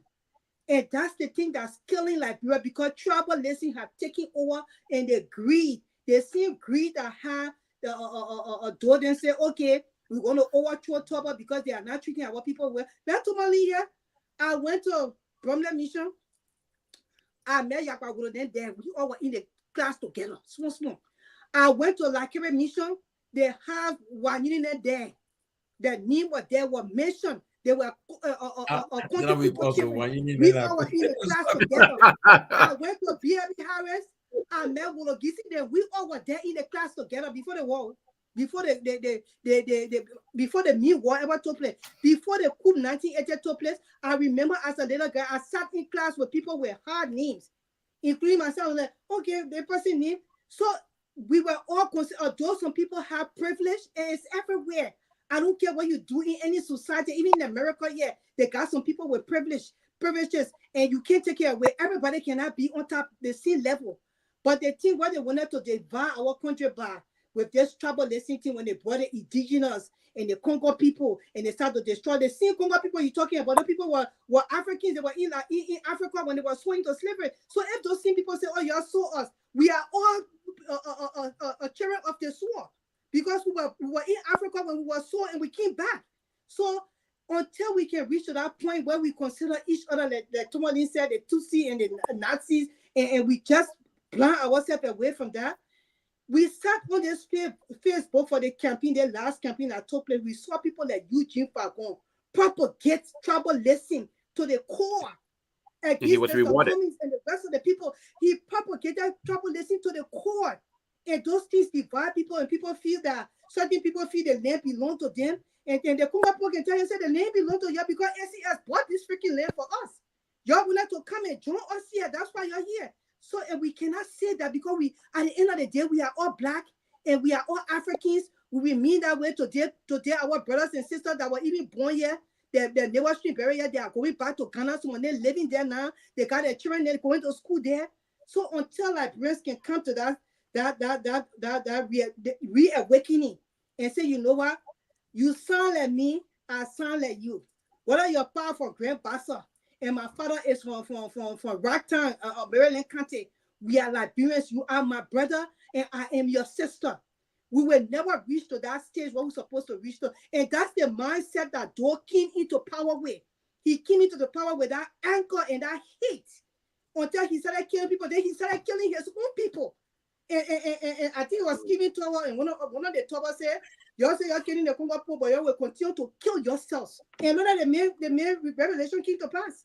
Because now Prince Johnson murder told right on camera, call her ear off and everything. They are indigenous, if we want to talk about tribalism. And now the killing is still going on from government to government until Liberians can get an awakening. And you know what? You're my brother, you're my sister. You know that song? You're my brother, you're my sister. So She's gonna break into us. Together we will work until he comes. Until we reach that realization, we are all Liberians. I also when I see that people attack Gagwa, I say, you know what? You can't attack him. Although he pissed me off several times, the boy is my brother. And I will jump on his side and help to protect him. And until we reach that stage, Liberia is not going to come anywhere. And then I will jump at the people and say, I give up. When we ever reach that stage? When you were joining Barbados? But let me say this. So, Barbados will stay there. But you know, that's what you were saying, right? What Professor Kendall was saying. Just maybe starting shortly. They said the root of April 12 in the history of Liberia. They say Lord Kerry and Hillary T. and all of black repatriates from the U.S. were rejected by American leadership, by Jehudi Ashman and the ACS. What it started from too, right? But then also too, let's look at us in America. When we go to Liberia, how we behave to our people that were unfortunate to come here. I've seen a lot of time on people in Liberia. Look, and honestly, let me tell you, me I say something very short. When I was in Liberia, when people come to the States, right? As soon as they stay 1 or 2 months, when you call on the telephone, their voice will change. So I just thought when you come to America, but just by entering America, your voice will change. Because when I came to the States, I realized that. I'll be honest with you guys. When I called them, somebody said, Tomalin, you've been in America for almost a year now, your voice can change. I said, but well, how will change? How will change? But people also pretend, people come the minute they come to America, after a few months, when you call them, hi. I mean, they're telling you the whole voice will change. I mean, it's like, wow, everything different. Though. So, and that's the mindset too. Up to today, Professor Kennedy, Robert, Lofa, Grace, Peabody. When we go Liberia, still I watch my friends then. When we go Liberia, they act as some of them act different. Let me be frank. Like I went to a place called Dumbo Valley. I want to swallow Dumbo, and this girl walked in the place. She in America with their friends on Facebook. We don't even communicate because she saw people there. Oh, TG, speaking the colo. TG, we got a hookup. So by the time she left from there, the owner of the place said, "Someone, you and I won't get to America." I said, "No, man, I put the class John Bluff here." Hey, because what's that? We on Facebook with friends. You don't call me, I don't call you, but you see me on to that. They play pack. You can't break your morale. Speaking that kind of way, you know. And for me, and that's why when I in Liberia, that's what I want to say. I want to see my mind that one time. They get up to color. I bought a color. I started eating it. They say, I said, well, as you know, Sonny, they're the best for eating because they want to feel a color themselves. It's smart to go for you. I want to mess with you. But they want to eat it, want to enjoy the one because they don't mean who they're facing for. So I enjoy it. You know, but and then number two, when you and vice versa. Then when you get on the ground too, some of your own friends don't want to harm you. They want to harm you. That's why to the extent where people I want to always grow one time when they're on graduation day. So luckily for how one security guy us were drinking. On low, by the time we left to go be our dumber on Kima, guy said, don't touch that glass, leave that glass alone. He said, what? He said, don't touch it, don't touch it. And we're more friends than so my man, the man said, what we want to tell you, we'll get a new drink. So just imagine what our mindset. So we can change all this mindset, going home, and when you get home, behave yourself. Don't start speaking the use to the people. And then you wearing the thick socks with a slipper. Then you tie a wet towel around your neck with the heavy snow you wear in winter time in a heat. Then you everybody from the States, you bottom water your hair. Man, look, we should change our mindset. Tony, that kind of cut you off. Well, I was in Liberia the other day. Just last week, I was in Liberia, and then there was somebody there at the lodge I was staying. This guy used to change like 3 times a day, and he would come up with some. Big guy would come up with 1 minute, come with T-shirt. I mean, it was all flashing, you know. And after about 2 hours, I was seeing him coming on again in another form of dressing, and I sat there like, And I I don't know what this dude. I'm sitting there with my t-shirt and my slipper, getting out there to eat, and this guy is flashing and it's, and people can't even get closer to him. The guy is moving when he's coming. I mean, the cologne is coming from like a far distance, and the guy is moving far distant, like we go there with the impression, that the folks that live there, they are not our class, they are not our type, and that's why I have restricted my own self to Liberia in a way of giving back. I don't go there to impress. I don't go there to follow 16, 17-year-old babies and stuff like that. But I go there, I go to some of these villages to let these folks know that there's still hope. You can drink clean water. You still can have clean water to drink. Your kids can still go to school and stuff like that. But sometimes we go there and we put up this big show, this impression that we are better than the folks. So then we receive the resistance from them. They get mad because sometimes folks see you, they will get mad. I'm suffering here, and you come here, you change him like 3-4 times, and you're looking at me and doing stuff like that. It's really sad. I haven't had food to eat all day. But again, I met one guy. I'll call his name, Stephen Johnson. I've gone to see somebody at the office. And Stephen Johnson was there. And we did not agree all along during the election. We did not agree. But the reception that Stephen gave me, just knowing I was there, he greeted me. He took me to the office. We sat down. He took me around. And he's like, Peabody, anything I can do for you? And I was just shocked. I said, because we didn't even agree all along. But this is, I thought I said, Steve, you're a real politician because you're not thinking like the average Liberian, how Liberian would think that, because the two of us I didn't support Joe Black guy. So you're not my friend and I'm not going to talk to you and stuff like that. And this happened with I remember 2 presidents' sons, the former president's son, the current president's son, they were at a place. I was there. And I asked somebody, strange. I said, but they don't talk to each other. The guy said no. The person that told me the place said no. When they see each other, everybody take the other guy take the other route. And I'm like, this should not be happening. That's where you should build a relationship. You should be really close. And other people look at you and say, you know what? Stuff like that. But there's a lot that needs to change when it comes to Liberian mentality. And that's why we are known for voting for the wrong thing all the time, making the same mistake over and expect change to come. No change will come down. It's not going to come. One group come to chop, another group come to chop, the third group come to chop. After 2029 or whatever, who's going to be around? I could be trying to relax myself and retiring and, take you don't need that stress. Yeah. But I think, though, I mean, we're not give up. In regards to, yeah, let me say, look. Both way, Reverend Peabody, I don't even want to put Reverend to you got Tomalin say I was drinking. So that I drink beer. No, I do. Whoever told you Reverend was drinking. I said what drink. I drink beer though. He could have been drinking water. He could have been drinking water. How you gonna put that business? But it doesn't matter though. But Tomalin said it.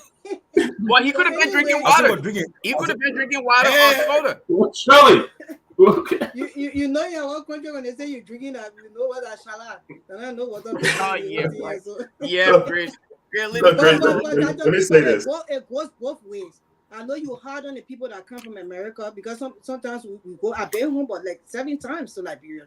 And when you go there, like me, I'm just like you, I speak regularly. Even in my office, I make sure I tell the people you have to understand me. I will speak standard English. I'm not going to change my tone to be American. I'm not going to do that. So if I can understand you, I'm not that smart that you cannot understand me. If you cannot understand me means I'm smarter than you. And I don't want to put myself in that position telling you that I'm smarter than you. So try to understand me when I speak. So I speak like typical English. Even in Liberia here in America, I will speak like that. When I am among you guys, I speak colloquial. So, but it goes both ways. Sometimes the way the people in Liberia treat us when we get there. The first thing, they're already mad that you come from the States. I'm to tell you the truth, I'm not responsible. Everybody had some opportunity in life, and maybe that was my opportunity God gave me. If I come to Liberia and I try to do, charity work with you, you have to embrace me that I came to help. You know, and even if I go on vacation and just to enjoy myself, my family, I mean, I have the right to do that. But sometimes the way the people in Liberia to treat the people that come from the States, the way they treat us, you know, even trying to put something in your drink and all that kind of thing, it ain't worth it, because these same people, there are people that will still help you. One of my friends just went to Liberia, and my husband friend, and he doesn't do all these things on Facebook, but he just somebody recorded him and sent it to us. This man went in the village from house to house. That boy, he was carrying food, oil, bag of rice from house to house. So most of the Liberians that live here, they would go and do somehow, some way, some kind of work to help the people who. And if the people who just embrace us and say, you know what, our people came here, they are here, and you know, we got respect for one another. Because even in America, yeah, some people living high class life more than us. Doesn't mean that we should reject them and act funny to them because they're living a high. Yeah, you can't do that. That's their life. You know, and that's just the truth. So it goes both ways. Let me say this. Yeah, you know, and when I listening to Tomalin speak and Doc Peabody speak, you know, it just kind of reminded me of the history, the mindset, how the American Liberians landed, and then they had that mindset that somehow they were superior, you know. But that's just a few of them. Not all of them behave that way. But let me say this: to change Liberia around, economic-wise, it can take anywhere from 4 to 5 years. That's fine. But to change the country in terms of full development, and we can agree to disagree, but from the date that Liberia elects a servant leader and a charismatic leader, from that date, it would take anywhere from 10 to 15 years to change Liberia around in the mindset. And let me tell you why I say that. Because if you have a servant leader who comes in, someone with good leadership skills who comes in, right? When they start changing the education system, start changing the minds of the young people, the 5-year-old to 10-year-olds, it would take anywhere from 10 to 15 years for that mindset, because now you're teaching things like moral values. You're teaching things like ethics. You're teaching, you know, some of those qualities for a better society. But you have to start teaching them young, because a lot of the older people right now, it is ingrained in them. It's already cemented in their mind to hustle. So no matter what you do, it's going to be hard to sort of,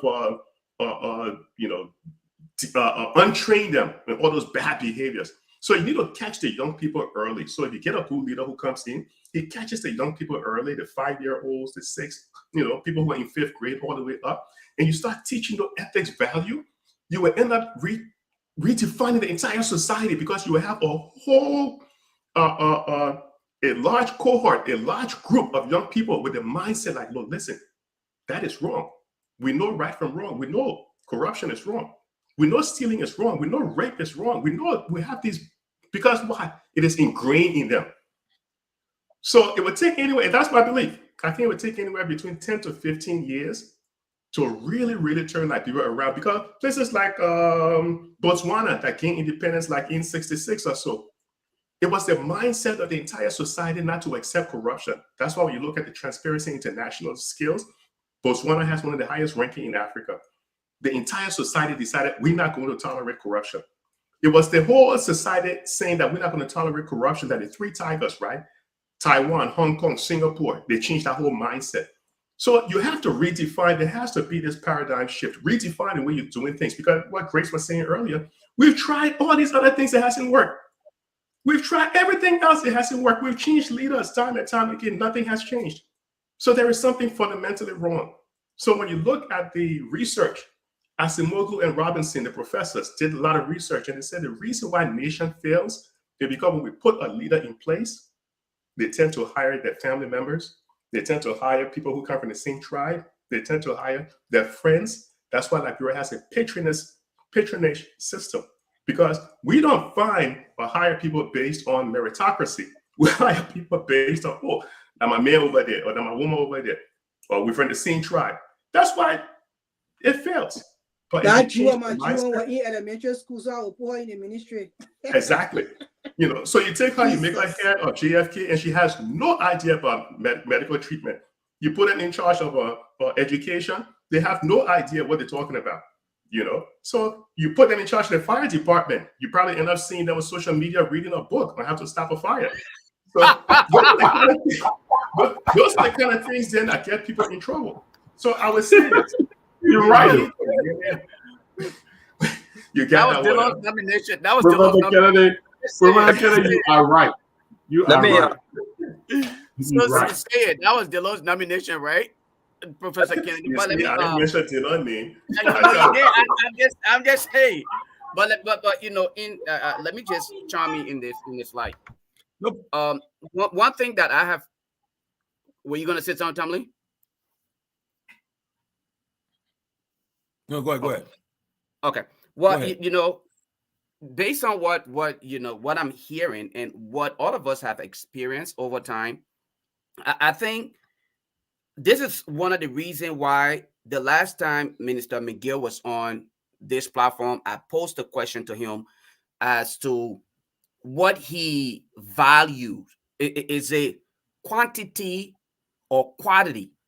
If you speak to education, because he's supposed to be the committee chair on education, and he was simply talking about how many people were graduating from high school and all of these things, and I'm saying to him, it is okay to have so many people graduate from high school, but what quality education are they are bringing out?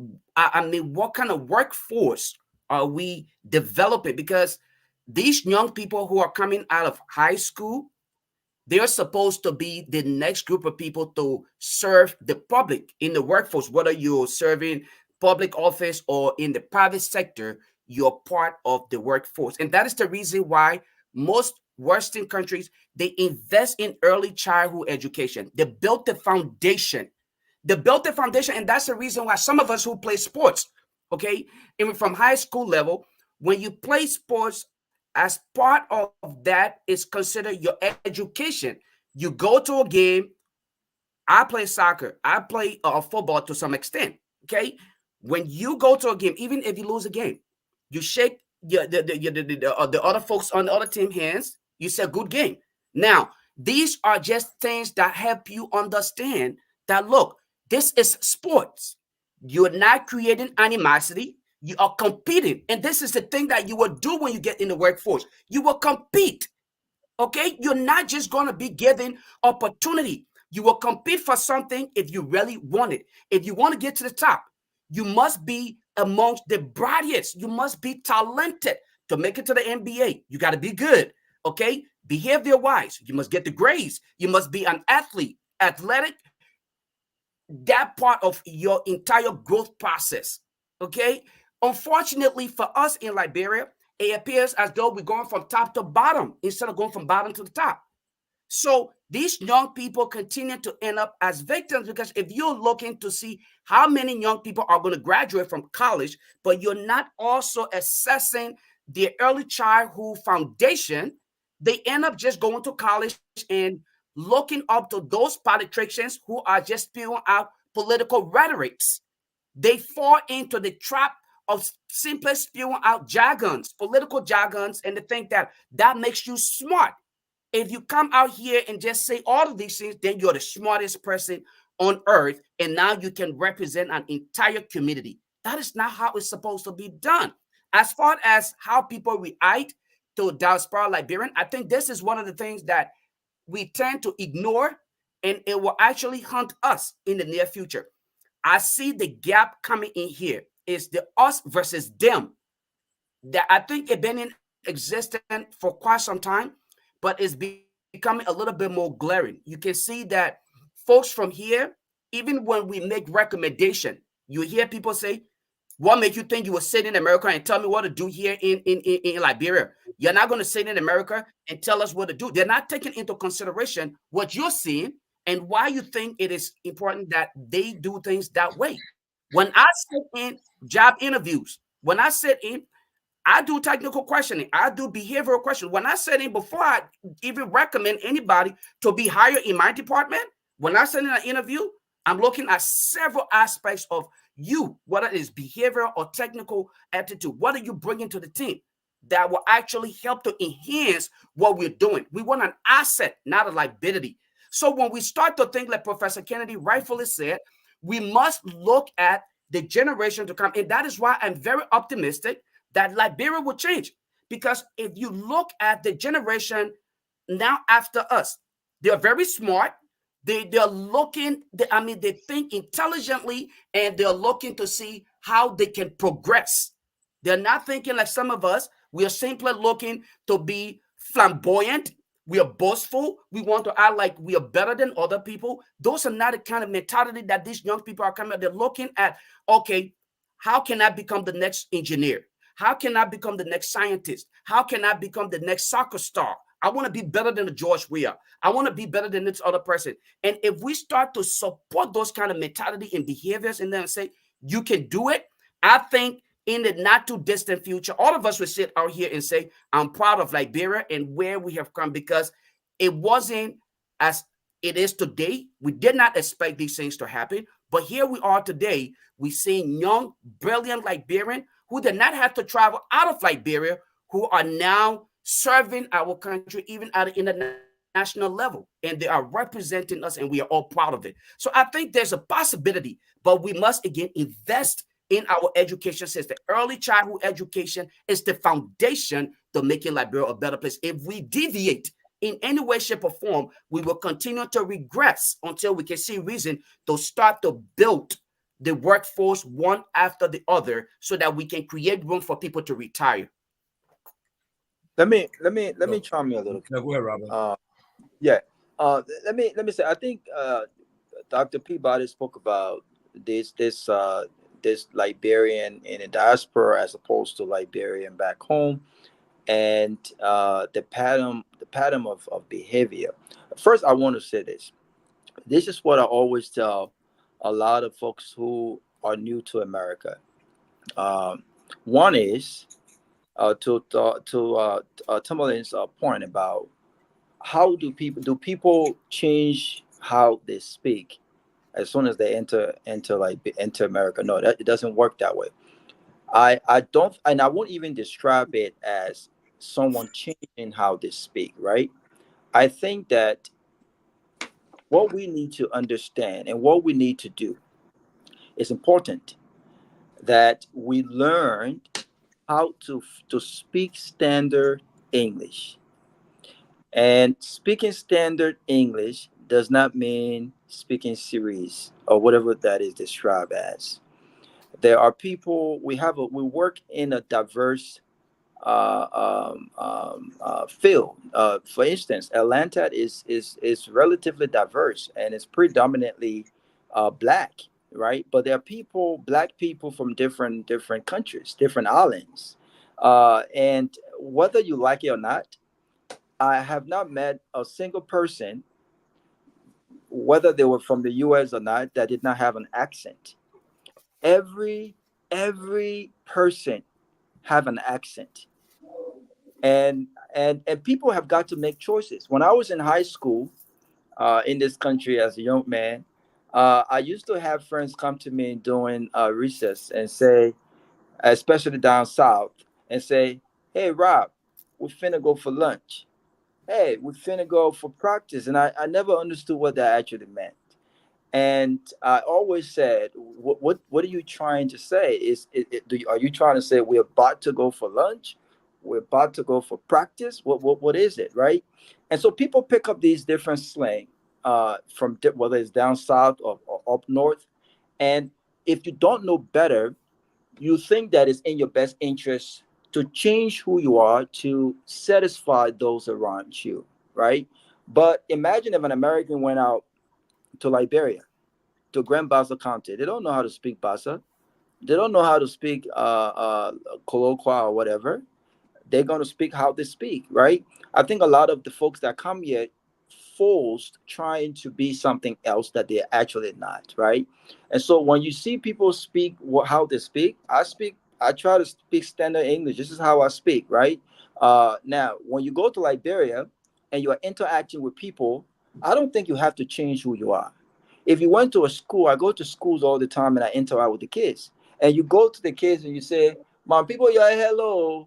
People still laugh at you and think that doesn't even sound like the Liberian who will come and say, "Mom, people, you're hello." It's a difference there. But one thing I learned in literature is that the audience that you speak to is important for them to understand what you're saying. And this is the reason why it's important to know your audience. when you are having certain conversations, there's certain way that you come off, there's certain things that you say, there's certain terminology that you use, as opposed to if you're when you're speaking to a different audience, right? And so we have to be true to who we are. It's I don't think I speak series, for instance. I think this is how I speak, and I think that's standard English. And by the way, there are a lot of people who have not traveled to this country. In Liberia, a lot of young women that I've seen address classes and schools and programs. When you listen to these young people speak, you will think that they've been abroad, but they've not. They've invested, their families, their parents have invested in them speaking standard and proper. And I think it's important because the things that we will say in the streets of Monrovia, I mean, moo. I mean, you're not enunciating the word properly, but I can understand what you're saying. But if you came to somewhere in the US, or you went to speak somewhere and you told someone, my man, moo, my man, can, you're not, it's not my man, can. We can understand each other, but what we say to each other become the standard that we accept. It goes back to the education. It goes back to the education piece and all of that stuff like that. So I think that is very important. One last point I want to make is this: when my father came to the city, I remember he always tell us this story. My father's name was changed from Gagwa to Johnson, and the reason why his name was changed was because the folks that he lived with, the folks who helped him, even though some of these folks were actually native rooted, they said that no, you can't be living in our house and you have a Gagwa name, and so your name have got to change. And his name was changed, even his first name. I wasn't supposed to be born Robert. My father's first name when he came to the city was Glade. It's the abbreviation for Gledmoy. He's a true Treton Bassa man. He speaks and writes Bassa very, very well. And it wasn't until he got to know himself, and he realized that these people actually attempted to take my identity away because I was born this way. This is who I am, right? And so when you look at people who are saying as country, can you imagine anyone would imagine or think that I'm a Congo boy? I can never be a Congo boy. But these days, Congo or civilized or whatever is ascribed to how you speak standard English, the kind of education that you have, the kind of money that you have, right? And we ascribe all of these things to who we are, but that's not who we are. And so as a people, we have got to know our identity. I think one of the most serious issues in Liberia is that we as Liberians lack identity. We try to take from different culture, and we have a culture. Either we don't believe in our culture, either we don't think it's popular, either we don't think it's a good thing, but we've got to embrace who we are. Who we are can never change. Who we are. And if you realize, a lot of the folks who come and try to so-called speak this thing they call series, they're not speaking proper English. It's funny because they can better understand what they say. They can better understand themselves. It doesn't work that way. So I think as a country, we've got to embrace who we are. Colloquial, that's a good thing, but we can learn colloquial in our schools, right? Our children, our young girls and our young boys must learn how to speak properly, must learn where they are, where they're from, and they must embrace that. Robert, you struck a point. You said Liberia, even one thing you said that Liberia may lock their own identity. And I think that's a strong point because if you notice, even Liberia in the diaspora, other places in Liberia, you go places, we want that identity badly until we want people to recognize us for who we are.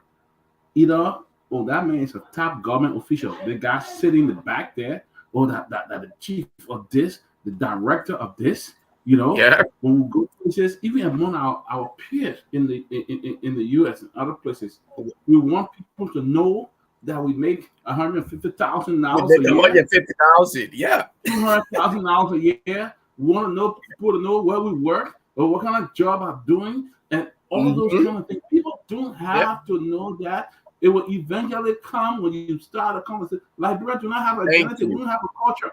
We want to recognize our culture when we come to America. Then we say, oh, we Liberian, we want to wear African clothes. But where can we show? Where can we talk about that African shirt that we're wearing?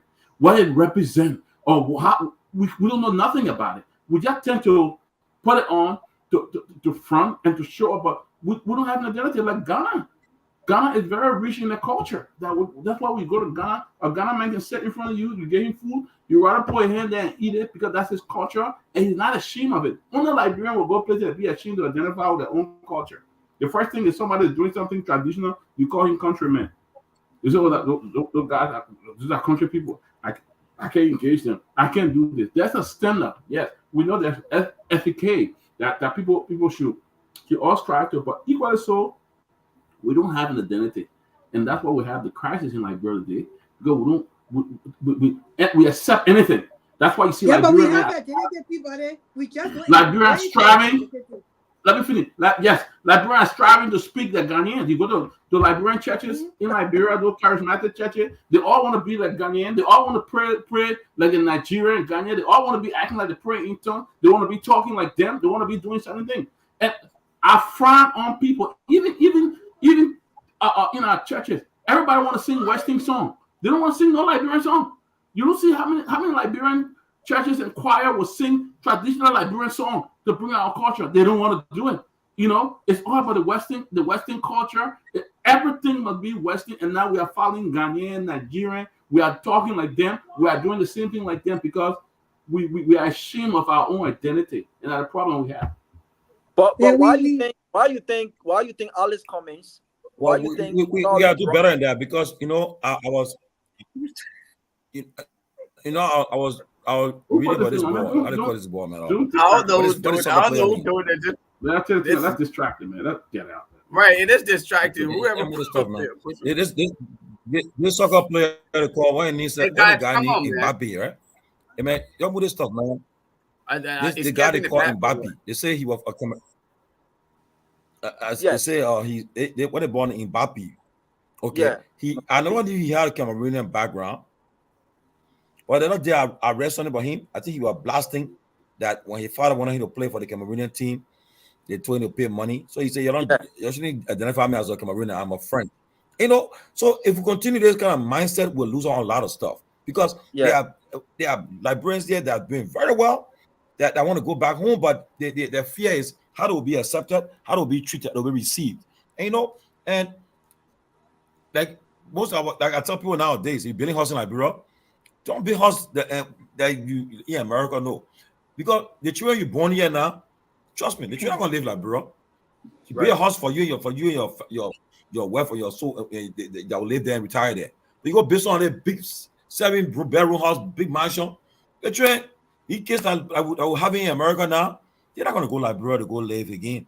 They'll go on vacation and they'll prepare a week or two, they're coming back. So but we got to change the mindset, and we got to start from our families. Our family change our mindset, and start from our neighborhood, where we grew up from. When make your duty when you go back home, go to where you grew up from. That's why I'm involved with a lot of organizations, like our group called the Firestone Association. We're meeting in Minnesota this year. All our Firestone friends that we grew up together, went to school together, we meet every year.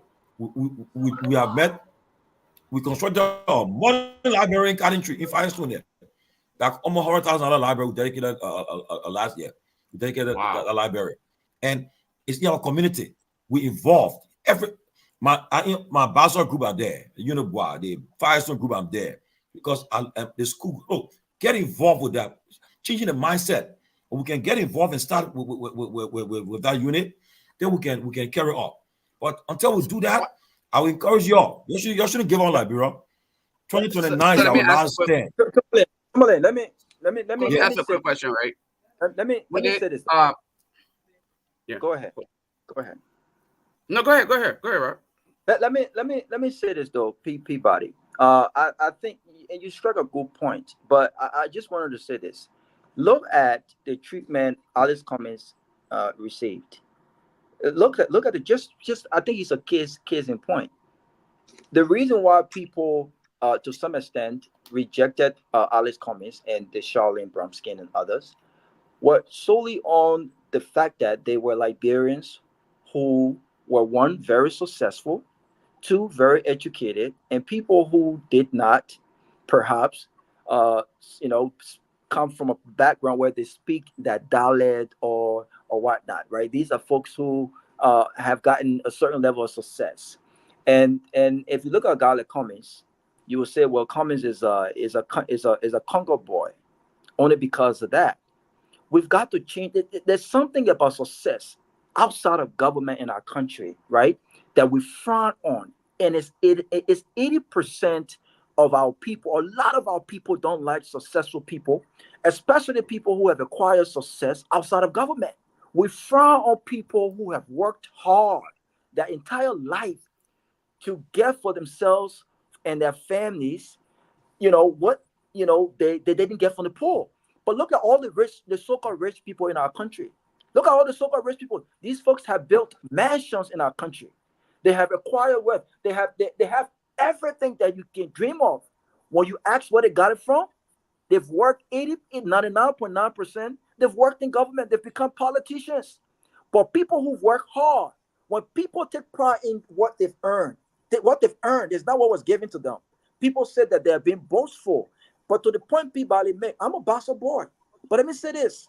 A lot of people who know me know that when I graduated college, and I still do up to this day, I dedicated about 10 years of my life to humanitarian services in our country. A lot of people said, Robert, you need to go to Grand Bassa, go to Trade Town. If you want to run for office, go to Trade Town. I did my first interview by this young lady called Martina Brooks of the UN at the UN Drive. And the first question she asked me, I remember vividly, this was in 2010. Why do you want to come here and do this, what you're doing? Is it because you want to run for office? And I was taken aback by that, but I understood where she was coming from, because people said to me, don't waste your time in Monrovia. Go to Grand Bassa County and start developing your pro photo. Let people start getting to know you. You know what we've done? And my mindset was, if we help one Liberian, whether they're from Grand Bassa, where I'm from, you mean to tell me Liberia does not benefit from it? Why do I have to go to Grand Bassa, for instance? It goes back to this identity. Yes, I love my dialect. Yes, I'm a part of Unibar. My father is a legend when it comes to Unibar and the Bassa Association in these United States and in Georgia. But I pride myself in being a Liberian first.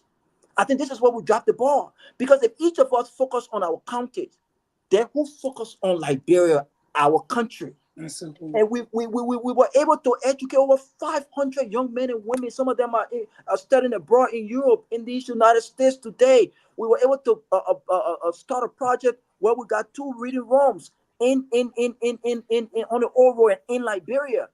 And then I said, you know what? I think I need to focus now on Bassa. But if we all just primarily focus on our county, where we're from, because we want to identify with our people, then how do we preach this whole thing about our identity as Liberian citizens first? Because our county is a good thing, but what brings us together? We are all Liberian first. And so I frown on this whole thing about people saying, oh, yes, if I'm successful, I'm proud. I want to be successful. I want to be an inspiration to a young Liberian to say, you know what? There's nothing wrong with earning what you earn. There's nothing wrong with working and claiming those ladders. This is what Alice Cummings did. This is the reason why, even though I don't agree with him sometimes politically, but he inspired me, because where he comes from in this country, Tomalin, it's not easy, especially as a black man with an accent and an African at that. It's not easy to claim these ladders. A lot of our friends who have loud mouths on the radios, when you put them in a room with white men and people from different countries, they're shy. They don't want to identify. Sometimes it's easier to claim the ladder. Diversity can make you claim it. So you don't. I agree too, but I agree. Cummings beginning. Yeah, but diversity will can make you claim those ladders. But you know, but you know, diversity will all Grace, I disagree. It's not easy. It's not easy. There's a reason why black people in this country, it's not easy. I don't care what happened. But when you come to when it comes to Alexander Cummings and your Cummings boy, you come from me with deal with you. When it comes to Alexander Cummings, Cummings found himself in a good place at a very good time. Now, I'm not taking away from him. The man have made tremendous strive to get where he is, but he was also lucky. This man was in a place. He was not the first pick for the president of the CEO of that organization. I disagree with you, Grace. I disagree. Grace, I want to understand though. And he was willing to take that vehemently. Grace, I disagree with you, Grace. Can I jump here real quick? I want to know though. Wait, one second. Margaret Johnson. Grace. Grace, one second, Grace. Yourself in the right place at the right time in America. Grace, no, that's you work towards it. Grace, one second. You work towards it. That's the Grace. And you're done greater Dr. Monipa accomplishment. This man has a PhD, and he's your crowd. All of y'all around the scene. And y'all say, "Oh no, well, he's not." Yeah, you being personal. You're not being. No. Grace, you're not being realistic. Can I say one thing about order? Hey, whoever Margaret, Margaret Johnson, I will let you, Margaret Johnson, please we have to delete her comment. She referred to Grace in a very derogatory way. That's not. Don't even say Margaret. She but that's not good. We can disagree. So here's what I. She can never beat me. Go back to the army and fight, girl. You can't beat me. No, go back to the army and continue to fight there.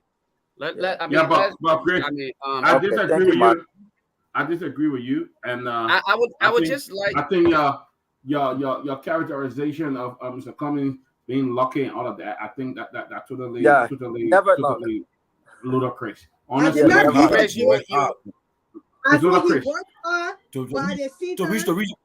reach as vice president of Coca-Cola. Not being at the right time. Everybody get opportunity when they work towards it, and he earned it. It was earned. It was based on merit. It was not based on being in the right place or diversity. It was based on merit. It was the reason why I say he got it due to diversity, there was a lot of white people leading that organization, that company for a very long time. So but they have the worst. But the hiring policy is not based on white. It's based on merit.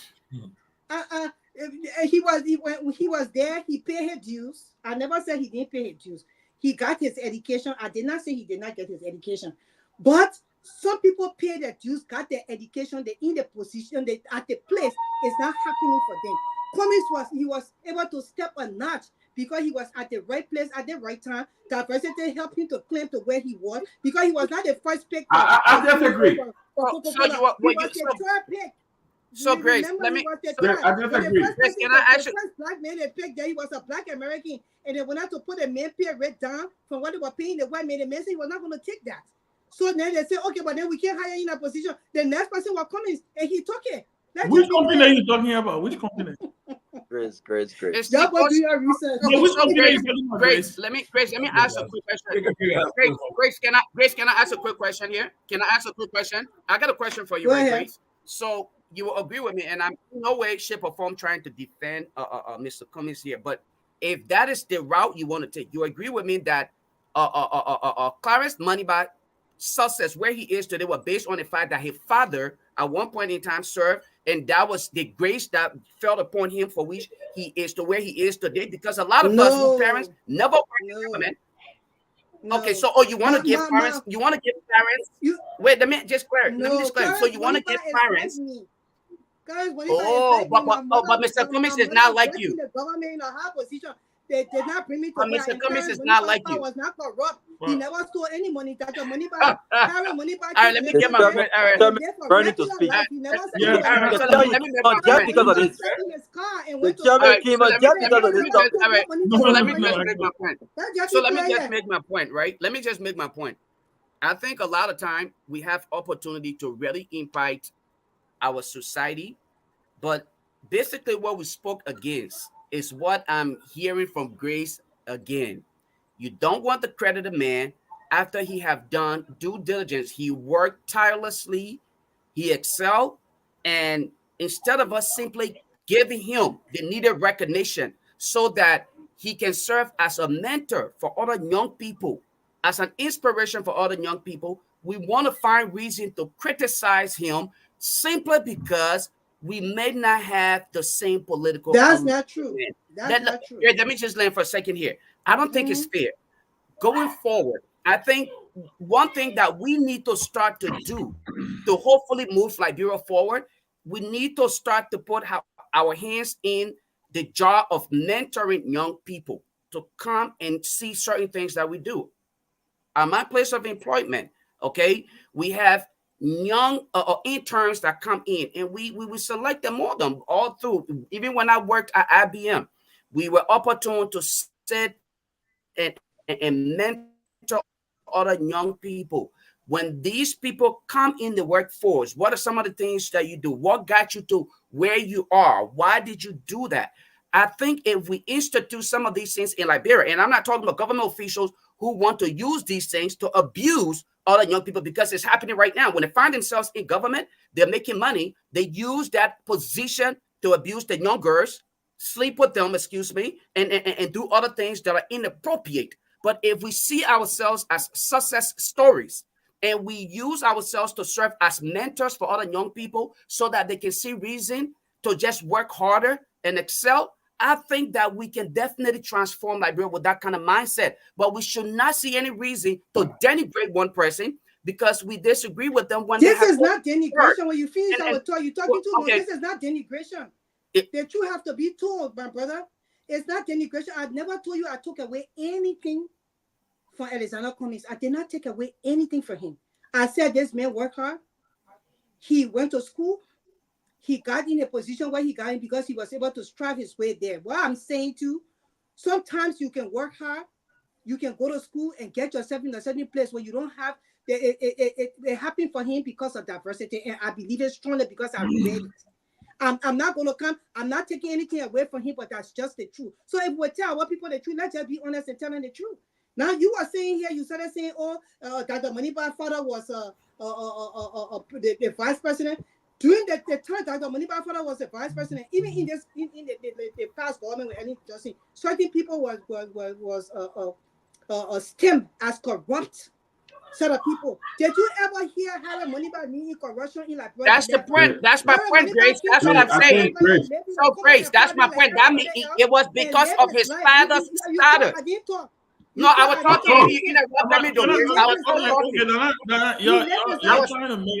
was still talking. You asked me to chant me, right? Lofa Julius will not give me chance to talk. Yeah, you're trying to. I was talking. Yeah, but I think. I have to make my point. So if we talking here and we be fair around the board, most of you're in this campaign, you say all kinds of things because Dr. Maniba is highly educated and he's carrying himself very well. Most people could not take it, especially around his age group. Most people felt jealous. This man has strived in his life. If you follow Dr. Maniba history, you will find out Clarence Maniba slept in his car to go to college. He was homeless at a certain time. So if we give him Cummings his strive, we have to give Maniba his strive as well. Okay, so and but he was Grace, considered to be a Congo man while he from Lofa County. Right in the campaign, when everybody was putting that in, y'all see Cummings people, y'all were the people behind it. So okay, so can I just interject? And it's good to see both of you. But I think you guys have been a little unfair to both Mr. Cummings and to Maniba. I think these are two fine two fine Liberians who have accomplished a lot. Even Cummings, when he speaks, you hear him clearly say that he worked hard. But he also believed that he was blessed, right? He also believed, he said, look, I believe that I'm blessed, right? Because at the end of the day, now, I don't agree with you, Grace, because Cummings rose up, his rise did not just happen with only one company in this country. I mean, the Pillsbury company is a Fortune 500 company, also, I stand to be correct, it's a major company. Yes, it is. Cummings sits on the board of, I mean, just name some of the companies that Cummings sits on the board, and do you even know the kind of board that Dr. Maniba sits on? But Chris, this is not. You see, my thing is, and I think you are being unfair because I don't think this is a competition between Cummings and Maniba. If you talk to Moneyba, I think I really no, but when so, but how are you? But how are you? If you would get the Mr. Coming his straps, you have and Moneyba should be around your age. That be fair, Benjamin. Yeah, but can I talk? Can I? Okay. So my only issue is, I think it's a little unfair to both men, because if you speak to Moneyba, I think he admires Alex Cummings. I really believe so. I really think if you speak with Moneyba, he admires Cummings. If you speak with Cummings, Cummings is extremely proud of Dr. Moneyba. He sees Dr. Moneyba as, you know, a model of what young men and women should aspire to. So I think what we're trying to do here tonight is a little unfair to both of them. They both have unique pathways to their success.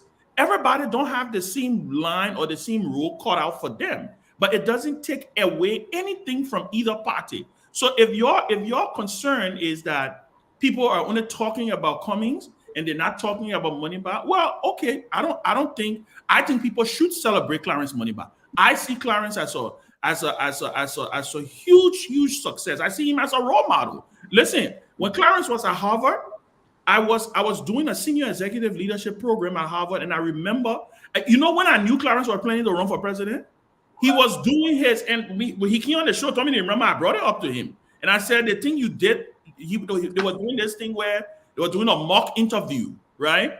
And I was privileged to stay with him I spent the whole day with him, and so I went in his class. I did it, and his mock interview he did. He you know how you can act as somebody. He was acting as the president of Liberia.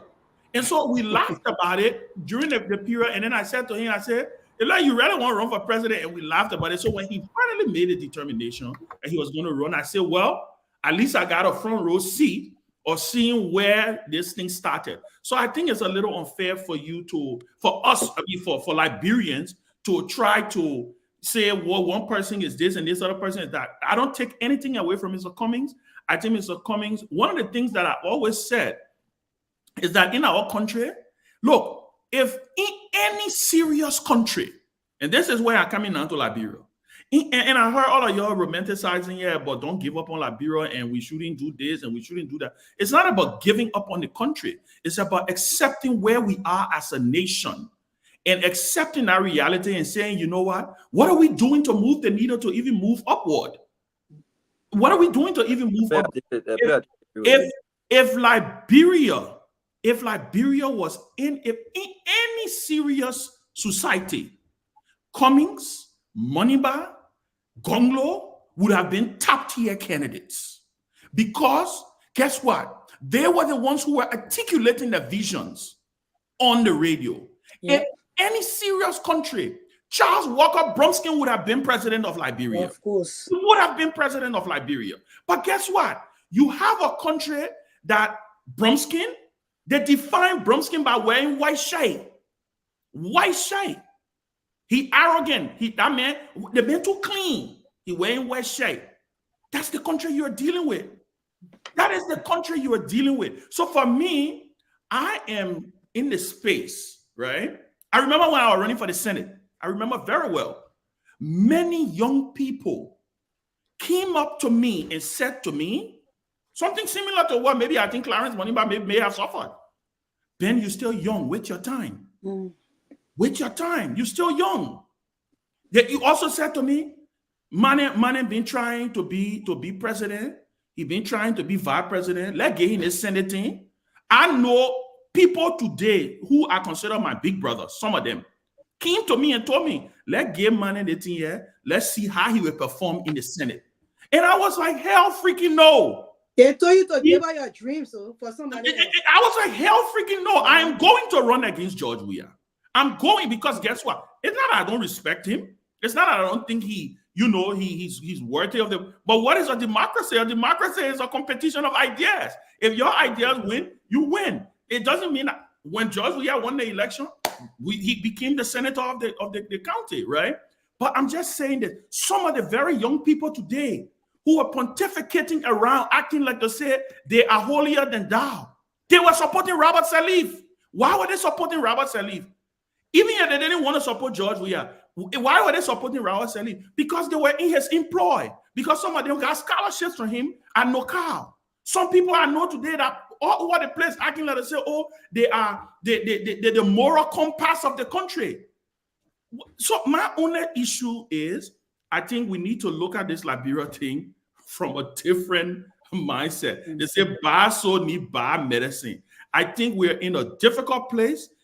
Lastly, I would say this: we are reaping what we sowed. We are acting, and that's why me and my brother Lofa can always disagree when you get to the point. He feel that, oh, we will just have workshop, we talk to somebody, young people, we inspire them. Lofa, the problem is deeper. It's deeper than having workshops. It's deeper than having Roma. Liberians, I mean, it's a way bigger thing. And why is it a bigger thing? It's because of the foundation that was laid. Education was used as a weapon in that country. A vast majority of the country was kept uneducated because a small portion of the country saw that was the way to keep dominance. And ultimately, the chicken came home to roost. When the people decided that, guess what? We will go after and we will support people who sound, look, and act like us.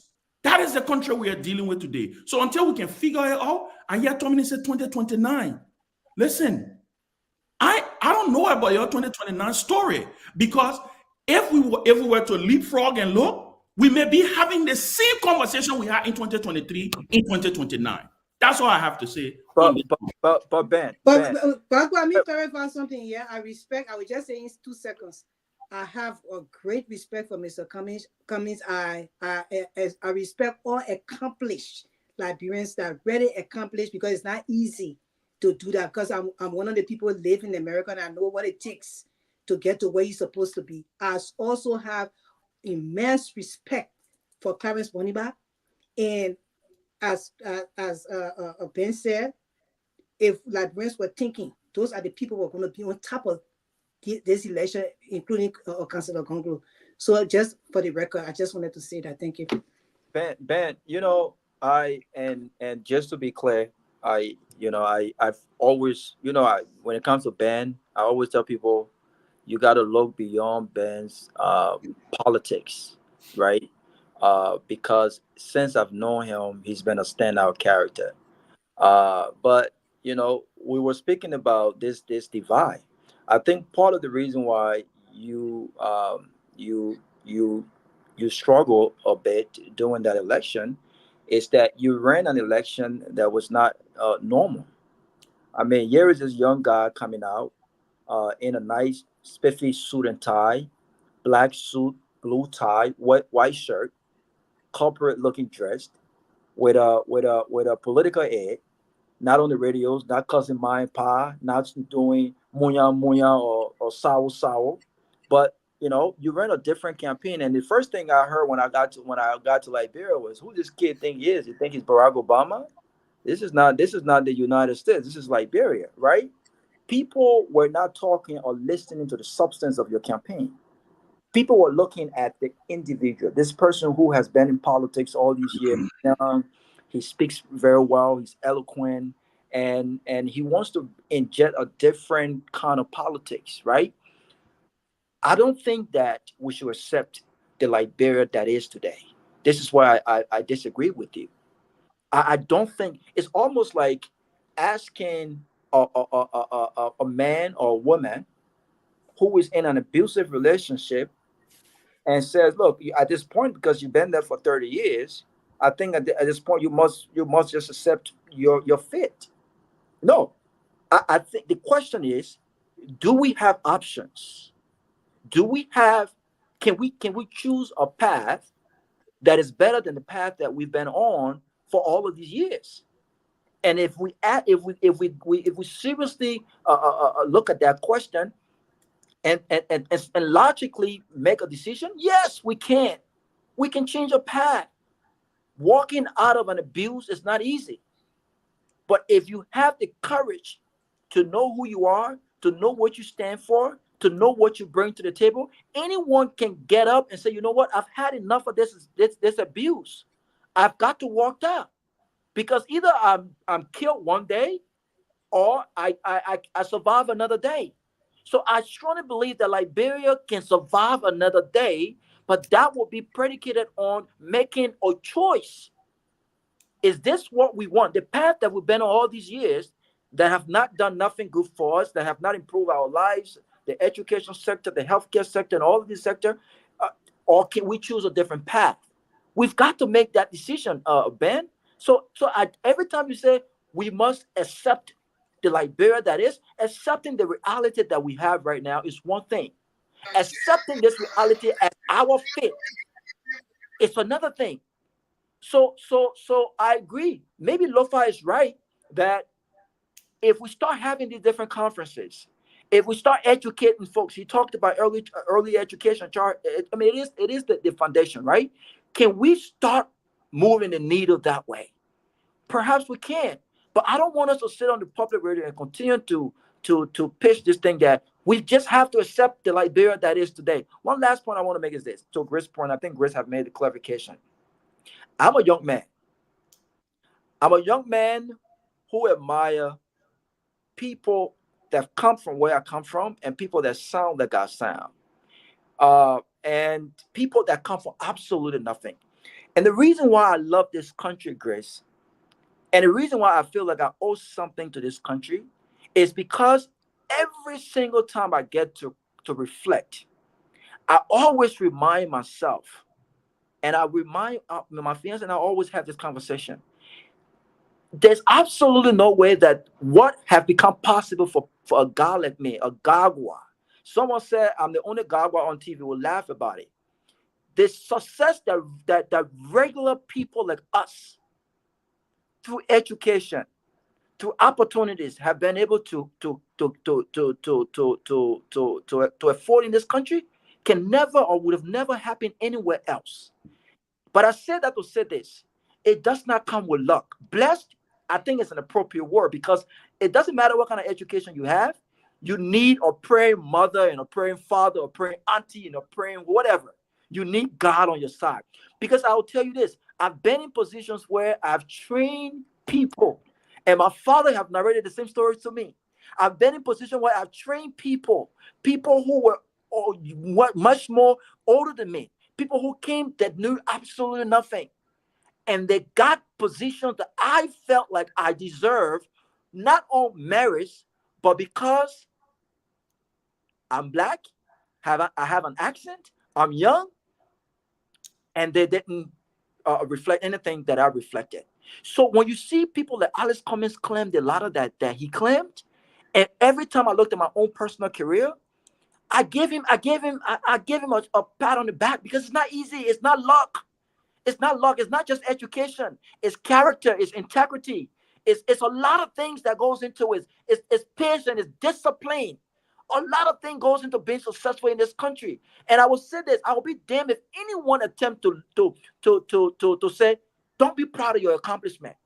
And when you speak of your accomplishment, and people say we can all joke and disagree, and people say things here and there, don't pay attention to that. But I think people who listen to us, whether it's Lofa Julius, whether it's Ben Sanvee, whether it's Grace, whoever, I think people should be publicly proud of their accomplishment. People should be proud of what they have achieved, especially if they've done it via hard work and not through corruption and all of the extra stuff we see. Because the very people who we celebrate, who are rich folks in our country today, you ask them how they acquired their riches, they can't show for it. But we celebrate them. We embrace them. Why should we shy away from our successes, especially when we've worked hard and we earned it? I don't think we should do that. And Dr. Clarence Moniba, I think that he should be celebrated. And to Ben's point, I think he admires Alice Cummings. These are two successful people that all of us, and Cummings admire him too, I'm sure. I'm sure Cummings admire him too, absolutely. Grace, this Grace woman. So just for the record, Robert, I didn't say we should accept the Liberia we have. I said we have first of all to deal with a problem. We have to figure out what the problem is, what the source of the problem is. I think what we've been trying to do, we've tried different medications, right? We've tried people coming from outside, going to go run. We've tried people inside run. Some people say, you know what, we'll change the system. We've tried all the only thing I keep saying though is apparently there's something we're missing here. I don't know what it is. I'm not saying here that I know. All I'm saying is there is something that we're missing here. You know, I've seen a little bit of the voters. I feel the voters have pivoted upward a little bit, but it's a little too slow, right? Because if you elect a president, look, say what you want. One of the reasons why I kept saying, and I say it every day with P and D, one of the reasons why I've never supported Joseph Boyka is because I've never seen him as a leader. I've never seen Joseph Boyka make a firm decision and own up to it, whether it's wrong or whether it's right. George Weah, you may have all your differences with George Weah. I saw George Weah put together a coalition in 2017. I saw him make tough decisions. I saw him make a decision and say, you know what, this, that. Guess what? The choices were Weah and Boyka. I have no everything. I saw Boyka in the CPP. I saw him operate in the CPP. I saw him hide behind everybody in the CPP until he got to the presidency.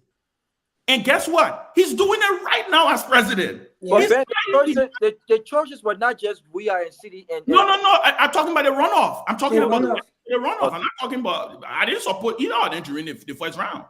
So that's the point. You see what I'm saying? My point here is, at the end of the day, and this is I will end on this. I am not saying we should accept the Liberia that we have. What I'm saying though, we instead of talking at this problem, we probably need to maybe do some soul searching. We probably need to figure out where something is, there's a missing link somewhere here. I don't know where that link is, but I can tell you though, like I told Tomalin and I tell him all the time, we run the risk because guess what? Pre-2023, we were all hopeful that after 2023, we would not be having a conversation. I remember us having these conversations. Oh, you know, we were formed. I remember before the CPP was formed, all these different grand ideas, all these things. 2023 would be the moment when we would make the pivot. 2023 now pass. We're not saying 2029. I'm just saying I am not. What does Alex Cummings say? I know it's not his quote, but he's the one who made it famous in Liberia. You can't do the same thing over and expecting another result is the definition of insanity. I'm just saying we just need to stop acting like a bunch of insane people because we keep doing the same thing over and over and hoping that for some way, some reason, something is going to miraculously change. That's all I'm saying. So let me say this, right, Ben, and let me say this, right. The first thing, the 2023 elections, right? Up to now, we will find out, and you guys will get to know, the Liberian people will get to know what happened in 2023. There's no way,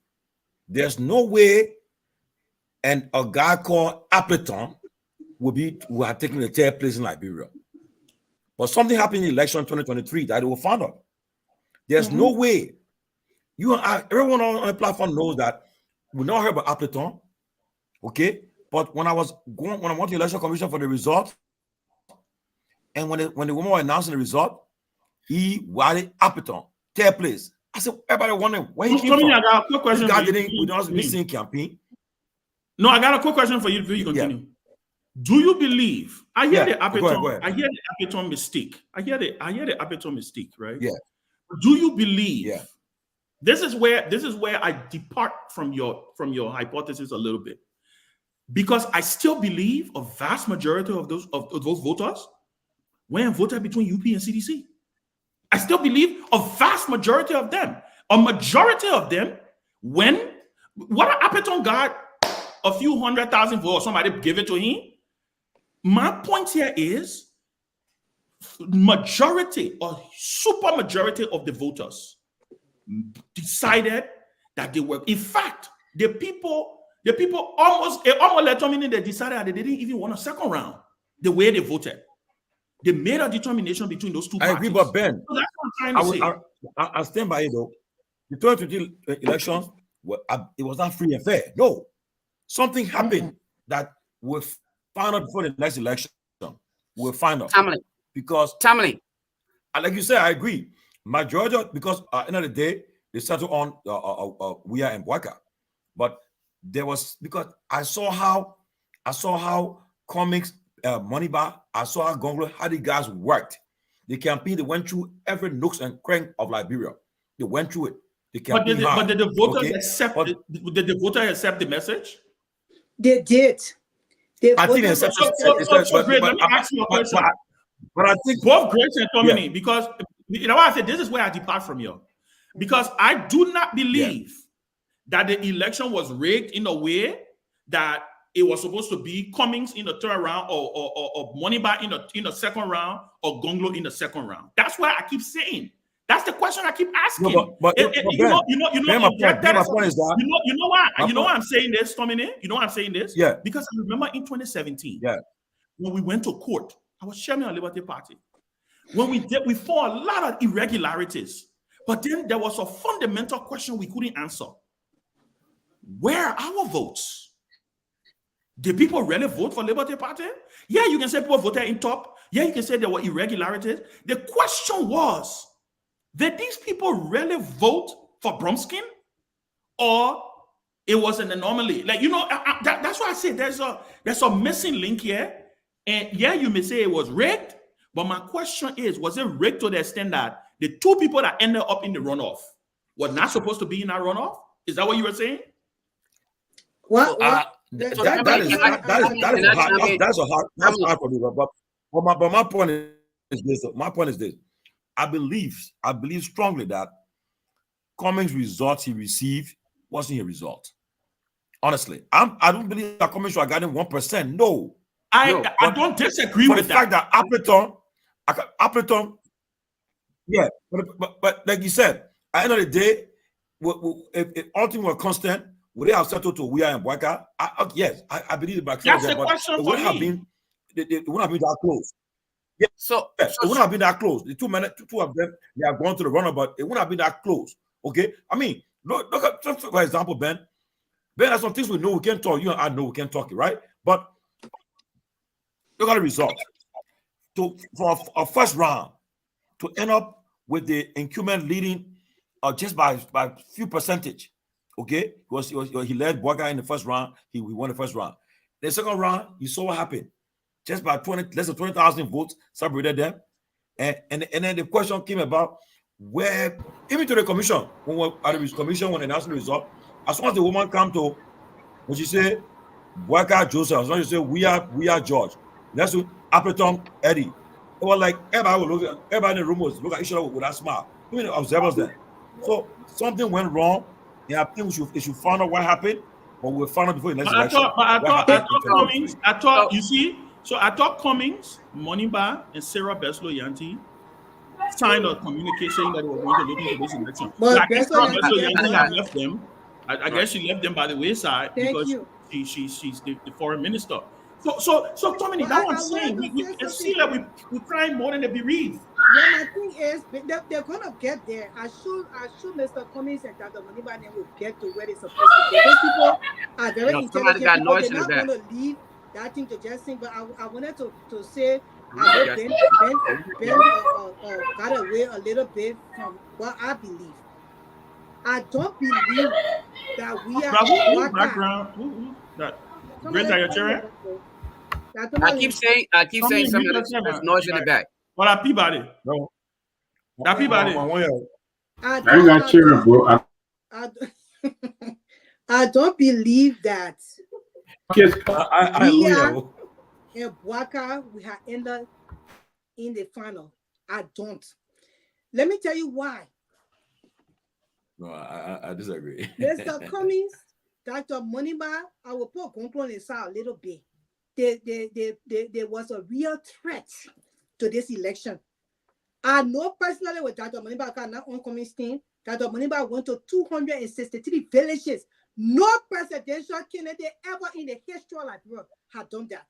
Those people in those villages, we got tip of them vying to vote for that man from the heart. And even after the election, some of them cried that they Grace, you know that Grace will. Grace, you know that Grace will. But Grace, can you believe that? But Grace, listen up. Appleton got more votes in Lofa than the Moneybar. But because Abeton was inserted into the whole thing. That's what they read. You know what I keep hearing here. We are not focusing on some of the. I think one of the main problem that we're not focusing on. I think we keep running away from the reality here, though. The fact that our voting system is flawed. We're not looking to see how we can even change that aspect of it, and we're shifting blame on the people. Well, look, that's the reason why we change is not instantaneous. Change is not instantaneous. It is process driven. So my election. The election was rigged. What happened? What are you guys talking about? Yeah, it wasn't a fair election. I don't know. I don't know what I'm talking. Every time I'm talking, you're John Damatro. The election was rigged. I personally believe I followed the election of my first election. I followed to the T. I personally believe that if the election was free and fair, I don't think we are going to make the second round. Now I can tell you, say Bwaka could have made it. But now we are. I disagree with you. I beg you that Grace. Oh, but Grace. What? We all make the second round. But why? You're weird. But I'll let her talk. Elaborate more, Grace. But I'll let her talk. She said the poor crying. Man, she said the poor crying all the over the man. That's what me told. Moniba and Kumis were a great person. They wanted to break them down to the core. These people look at they tell us that Moniba voted for himself, but they say no voting for the pay. I heard Kumis people say that city happy when Kumis in. He voted there for himself and no voting for him. So when they reached to the final, since they cheated until they got to the final, whosoever cheated, whether on the Bwakasa or on Wiasa, when they got to the final, our personality international community stepped in because we're going to be a serious problem in Liberia. Because I'll tell you the truth, that also Bwaka won the election from the first round. He did. Grace, I beg you. Grace, let me say this. And I'm going to be very short. Grace. First of all, don't fall for Liberian people. Don't fall for Liberian people about they're crying. So let me tell you something, Grace. I say this to you all the time, right? This is my second or third election at a very high level in Liberia. I saw this 2017 election with Bromskin. I saw the capacity that Liberty Party had. I tell people all the time, Liberty Party ran the best campaign, was the most equipped political party in Liberia. When they started calling our votes, me and Musa was sitting down in his car, and we kept looking at each other and asking, "But where the votes? Where the votes?" They cheated Bromskin won that election. Grace. Let me say this. And then there's also the issue of temperature. You can feel in the country. Look, Liberians are not. I think you're talking about Moniba visited 200 towns. That's not how Liberian people vote. They don't operate like that. You know how the people operate? They operate with influencers. You can visit every house in our country. If you go into a community and you know how Ellen was successful? Ellen used. But the man had influencers there before he got there. Let me finish quick. Ellen used influencers, right? You can come in a village today. If Robert Gagwa is the most popular person in that village, he the one who everybody listen to, right? And you come in that village, you go house to house, door to door, and you campaign according to what you said Dr. Moniba did, right? They will sit down, they will welcome you, they will take your t-shirt, they will eat your food, they will cry with you, they will break collar with you and all. By the time Moniba leave, when Robert come, Robert will ask and say, "Oh, I hear they say Moniba in the time, and he can't talk to me." But first of all, that Robert get all the voter card in that village, that Robert got it. He directs what they do. That's why I said there is a missing link, Grace. But did you people hear on the street? I believe, Grace, like Tomalin said, Apeton was an extreme case, but I am yet to be convinced. Apeton was insulted. He was insulted. Grace, I am yet to be convinced that Liberians made up their mind. They made up their mind. Look, I'm telling you, and that's why I said that is the mystery here. But Ben, you're not being fair, because even after the election, the people were in the street. Did you people watch that thing with the media? How people were talking? Who is Apeton? The people are making fun, Grace. Grace. Who has happened on the people break the election? Grace, like you, the people are making fun. So to Ben's point here, though, I think I kind of want to agree with Ben, even though the logic in this, it really irks me so bad that I have to agree with Ben. But this is where I would do it. Ben is saying that people, again, the voters in Liberia use influencers. That tells me why Henry Costa was able to sell a man that he don't even believe in. All right? In Joseph Boycott, when Henry Costa coined out the narrative that Boycott was the only person who could be President Weah, and he consistently spewed that a narrative across, and people adapted to it, and they bought into that narrative. And one thing that I noticed, almost all of the media, folks that knew damn well, that, well, I said darn well, that statement was wrong. Guess what? They could not stand up to say, this is not where we should take Liberia. So when Ben said to us that it's based on influence, like hero business. You like heroes. That's why. And that's why you see what Yaka doing right now, Lofa? You see what Yaka doing right now? That's why I'm agreeing with you. And that's the reason you see Edwin Snow. People can get vexed with Edwin Snow. That's why Edwin Snow has won every election he has taken part in Liberia. But he winning no more election there. Trust me. Grace, you nobody can sit on platform and talk that thing because the people in bombing that probably they don't even understand. From what I'm saying to you guys is, and that's what I said earlier. There is a missing link. Until we can find that missing link, we will be doing the talking. Yeah, but Ben Sanvee, if there's a free and fair elections in Liberia, all that Edwin Snow, they follow how they call himself McGill, all the people them. We know that so undercover stuff. So you think people didn't vote for them? You think people didn't vote for them? People will never win election in Liberia. So let me ask you, Grace. You think people didn't vote? Is always cheated. So you think people did not? So let me ask you: do you think people did not go and vote for them? I'm not saying some people voted for them, but they didn't vote for them to win. No, the election was rigged. I still Dr. Peabody, I want you to chime in, man. The election was rigged. You want to chime on this? Possible. You've been quiet, man. I give him great chance to promote her candidate. My last point to you, Grace, on this.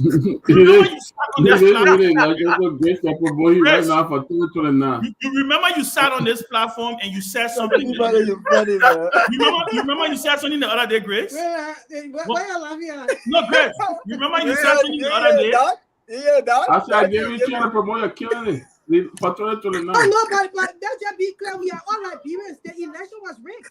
No, but Grace, you remember you said something on this platform the other day. So I think I want to go. You remember you were talking something the other day, and we talked about Charles Taylor.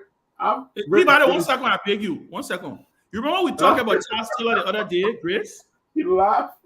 Grace, you remember we talked about Charles Taylor the other day, and you said, Grace, you said you spoke, you heard Charles Taylor. You talked to him. You were in a room.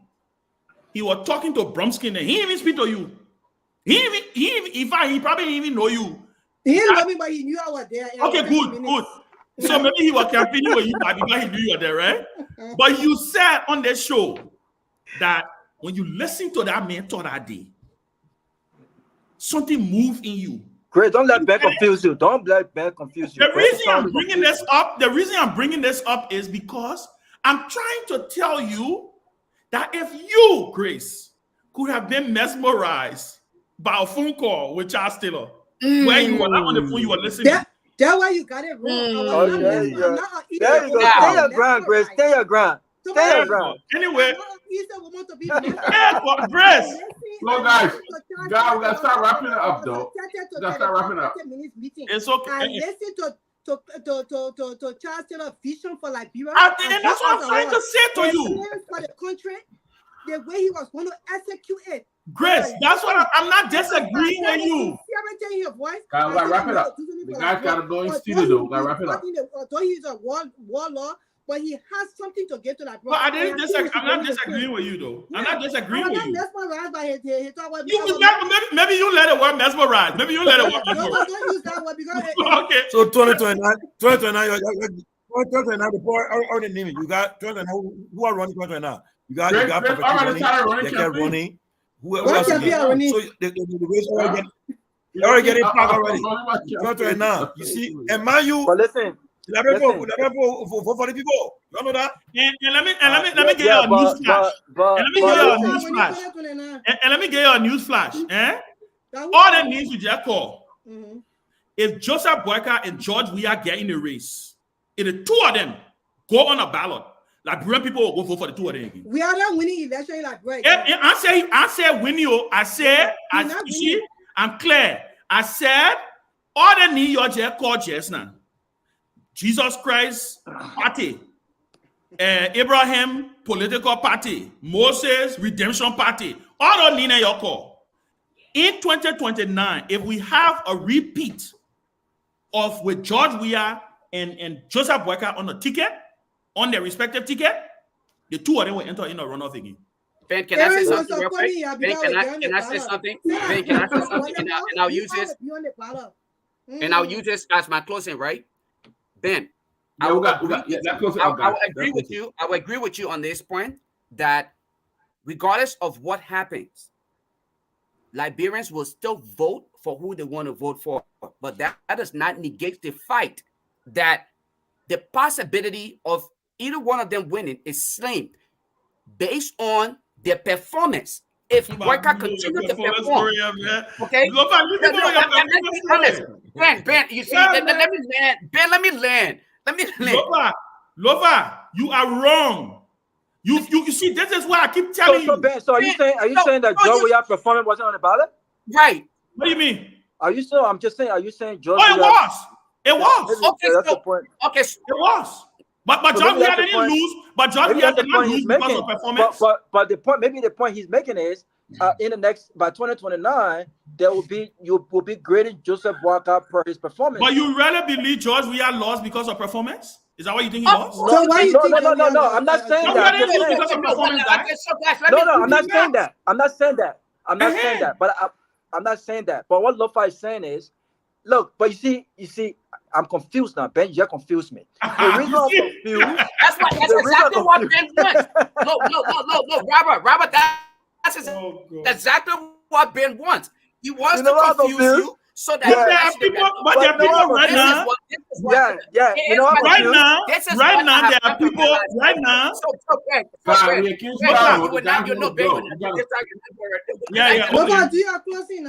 Right now, there are people debating.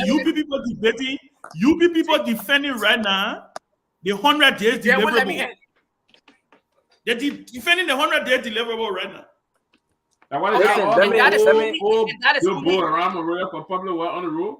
That is funny. If we sit, we allow few people to control the narrative. But can't me first we defend the president already deliverable. We defend. See, there you go, Tomalin. You know what? Tomalin, you say you do what? You do what? You defend. What you defend? Yeah, can't me first we defend the president already deliverables. And come what are they? What are they? Come May first, we will erect the needed checkpoint. Let me we gotta go. The guy want to go. Judah, you done with your closing, right? Let me do. All right, you know what? I guess I'll consider myself done because I didn't land. All right, let me do my closing. So Tomalin, don't start another year May first. Talk about you defend the 100 they deliver. First of all, you gotta lay out those deliverables. That I want to see first. I want to see because I'll be in like Bronson too. So I'll start posting my own video when my car gets stopped. Everywhere I go, my car gets stopped. I will take a picture and post it. But look, great conversation. I will end by saying. What are you doing in Minnesota, Ron? Well, I'm here for the King's birthday celebration. Nice. I'm here for a birthday celebration. Nice. But it was a great conversation. I will say this though, end with this. I think that I will remain optimistic, right? I think that Liberia, look, there's a lot of hope in Liberia, right? I mean, sometimes it's so frustrating, and sometimes you just want to give up. Sometimes you just want to be like, you know what? I'm good. My family's good.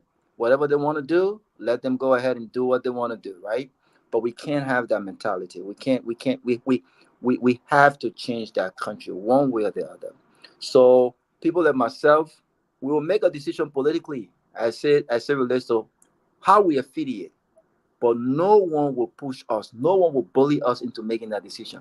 When the time is right, we'll make that decision. Meanwhile, 2029 will not be easy. That is what you're saying. 2023 will not be easy. Lofa, go. Well, Lofa, man. Hey, man, Why are you looking for Lofa? That thing to end the show, man. What then?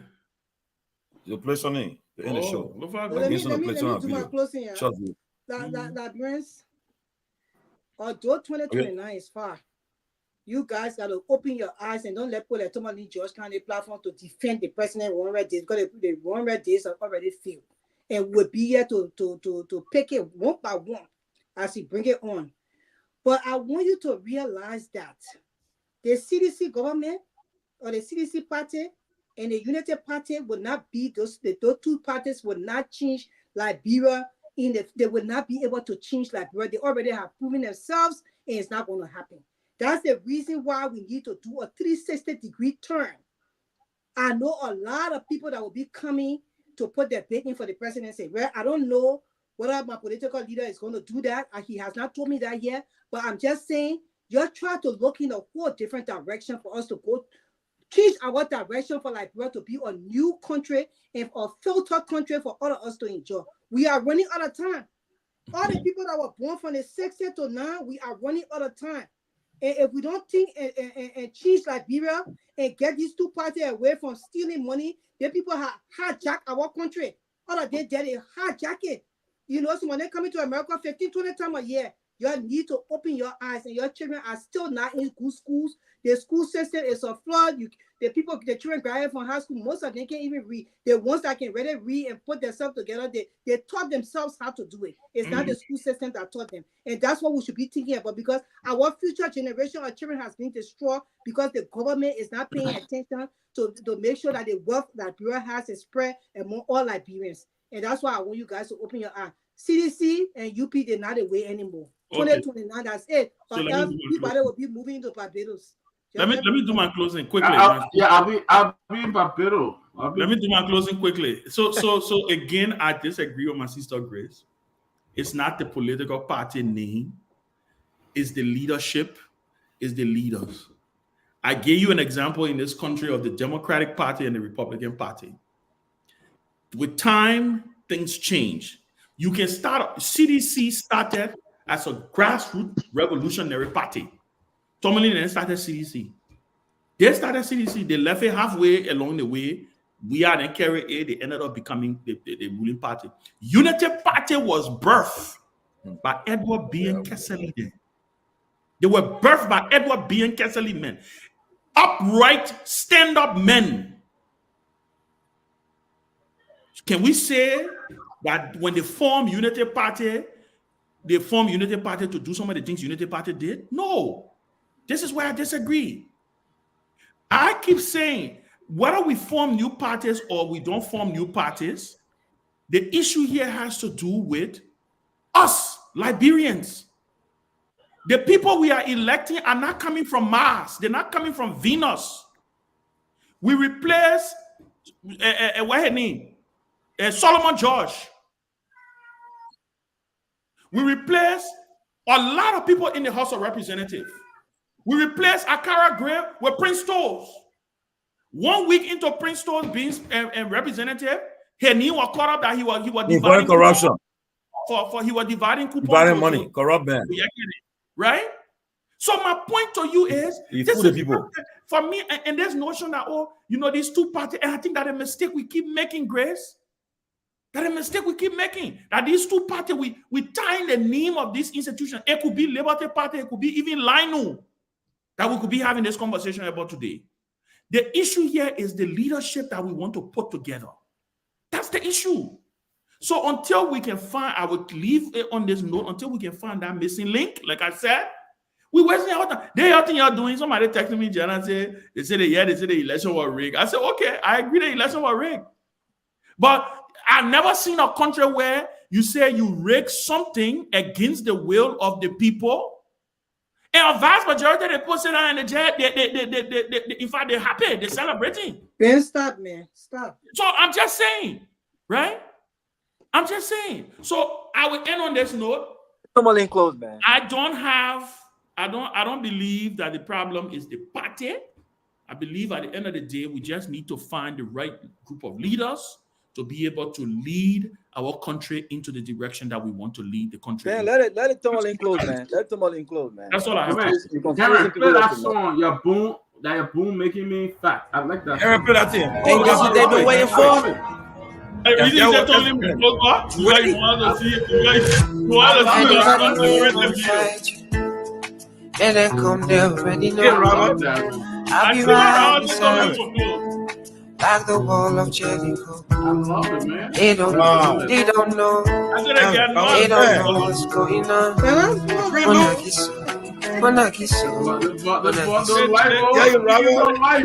They drive You should know I got you, and you don't need to get me too. I'll be right beside you in anything that you do. If you ever need saving, I will be running to you, running to you. Yeah. I'll be running. I said, the mama Look, the closing argument will be well represented. I'm making some arrangement to make sure my entire guys are good. Wow, the prelude, man. When the guys come to Atlanta, we've got to make sure you guys are good. So we're making all the arrangement. I know Ben can scare me because the man a script VIP man. But you know we've been enjoying life for longer, so but it's in August. It's in August. So we're excited about it, man. We're excited about it. So when that engagement, that's all. That was the pre-wedding shoot. I did a pre-wedding shoot. Wow. They engagement on that spot, yo. You are like me, That's the people. Get ready. Get your outfit ready. Congratulations. I'm coming. Congratulations. Well, man, I hope all of you guys have done what you're supposed to do, please. Because I'm not in control. You got the link. Whatever information you sent me, I responded to. Please, thank you. Yeah, please, thank you. Congratulations, my brother. You can pick one more person. That will be your choice. Whoever you want to pick, one more person for the show. Ben, Tomalin, Kev, all of you can pick one more person. Okay. Grace, the only woman that she'll come. No, Grace coming. He pays so well now. Grace coming. Hey, Atlanta. Congratulations. Thank you. I appreciate it. Congratulations. I mean, team that I get makes you look very good. She does.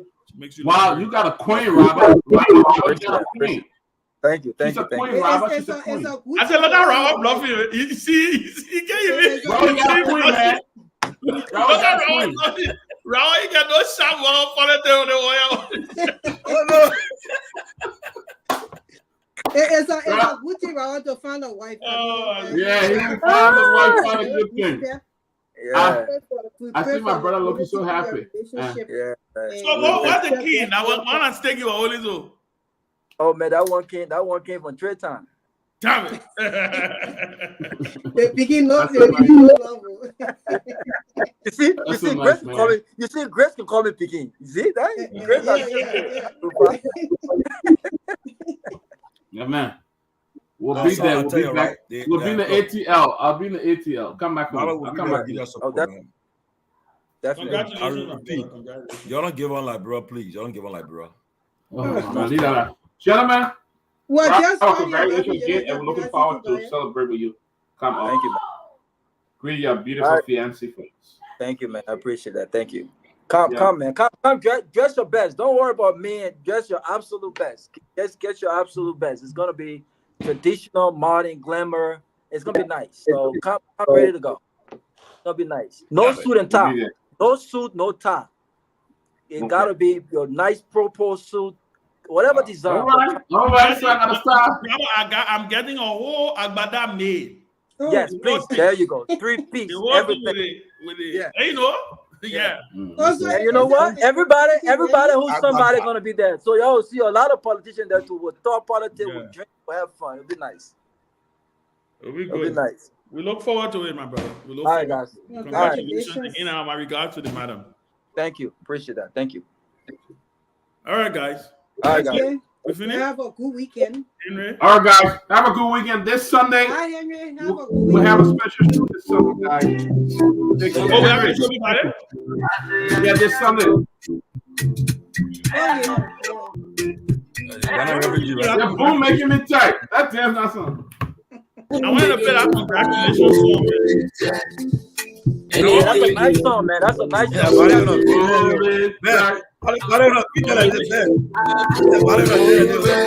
Oh, I know that song.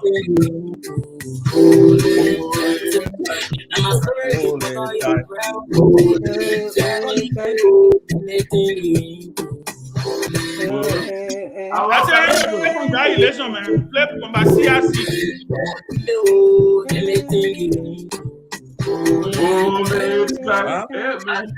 Everybody.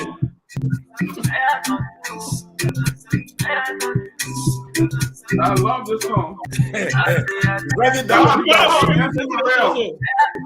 I was telling you about so what?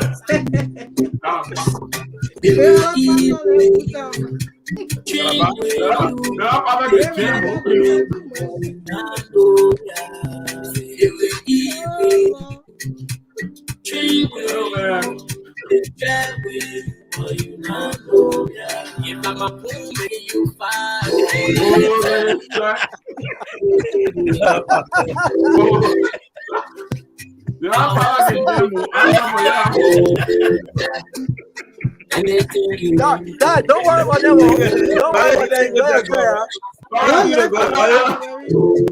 Don't worry about that. Drink a beer, my brother. Drink a beer. I said drink a beer. Nothing wrong with drinking beer.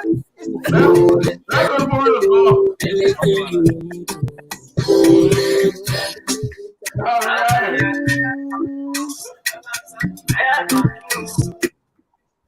All right, guys. Thank you, man. You play my song, my man. Henry. Congratulations, man, Henry. The man won't go. Man won't go. No, I see about going. The man won't play my song, so let me go. The man happy. The man only play a song. Yeah, I play that song before you go. Yeah, I love that song. Congratulations. That's my song. Let me play the song. You got it? Vibes with originalhits.com. Yes, we dance to that song, man. Oh, that's so loud. I'm looking at the original at originalhits.com.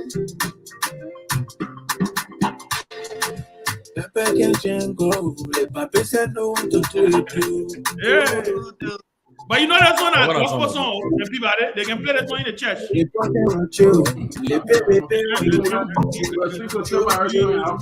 I was singing this song. Who's singing?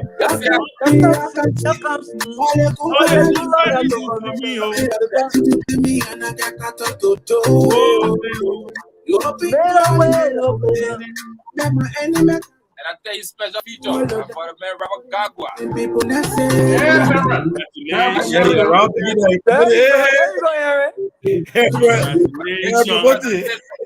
Now gotta dance that song on your wedding day. The grace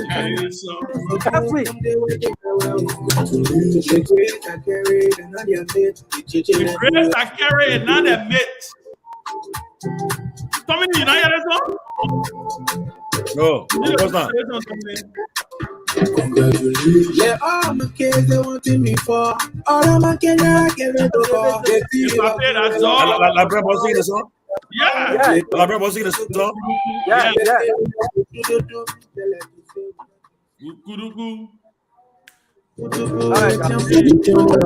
For me, when all of them were looking down on me,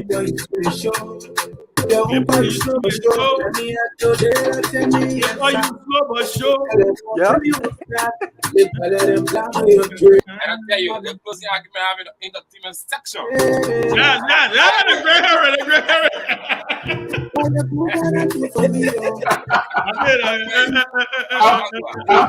I'm on the floor too. Okay. My enemy run away.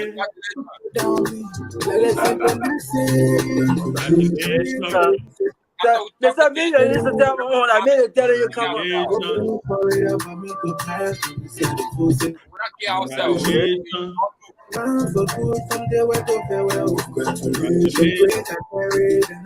Grace I carry. Not that big.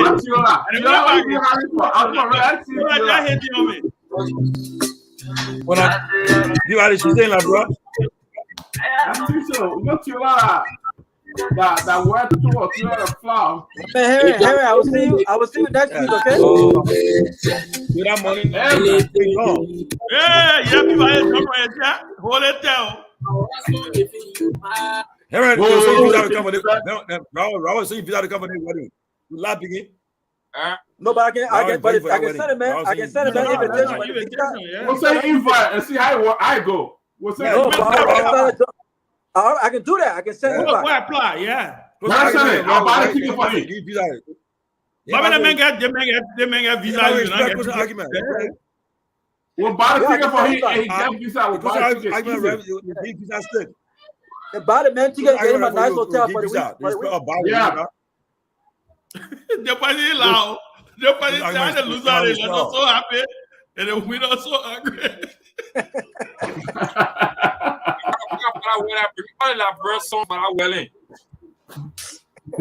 They're saying invite. We'll buy the ticket. We come. All right. I want to go back. Everybody be here. I go back and do it. That would be easy. Hey, I will see you next week. I will see you next week in studio. Close the argument right for you. Relax. Close the argument. Yeah, I think let's work on it.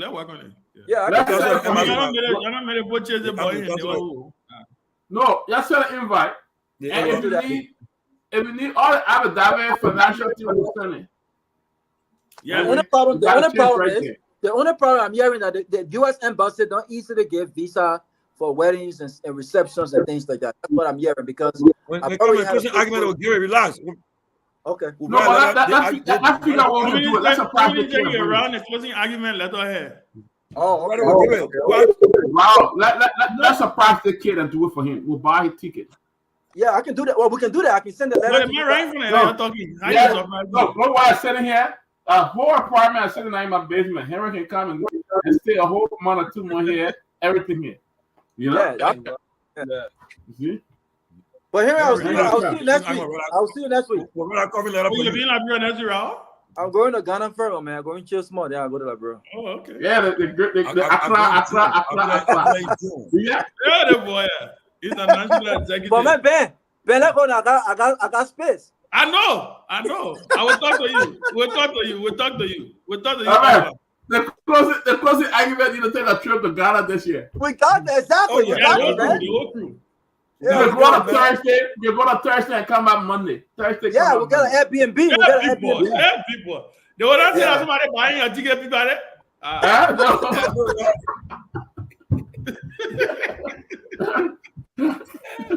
All right, guys. Have a good night. Right. Okay, man. We get people. All right.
Your family members abroad need to send you money? Worry no more.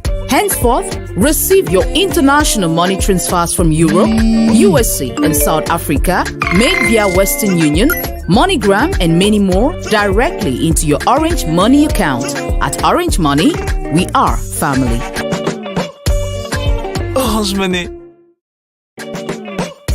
Your family. When the issues of my behavior hit the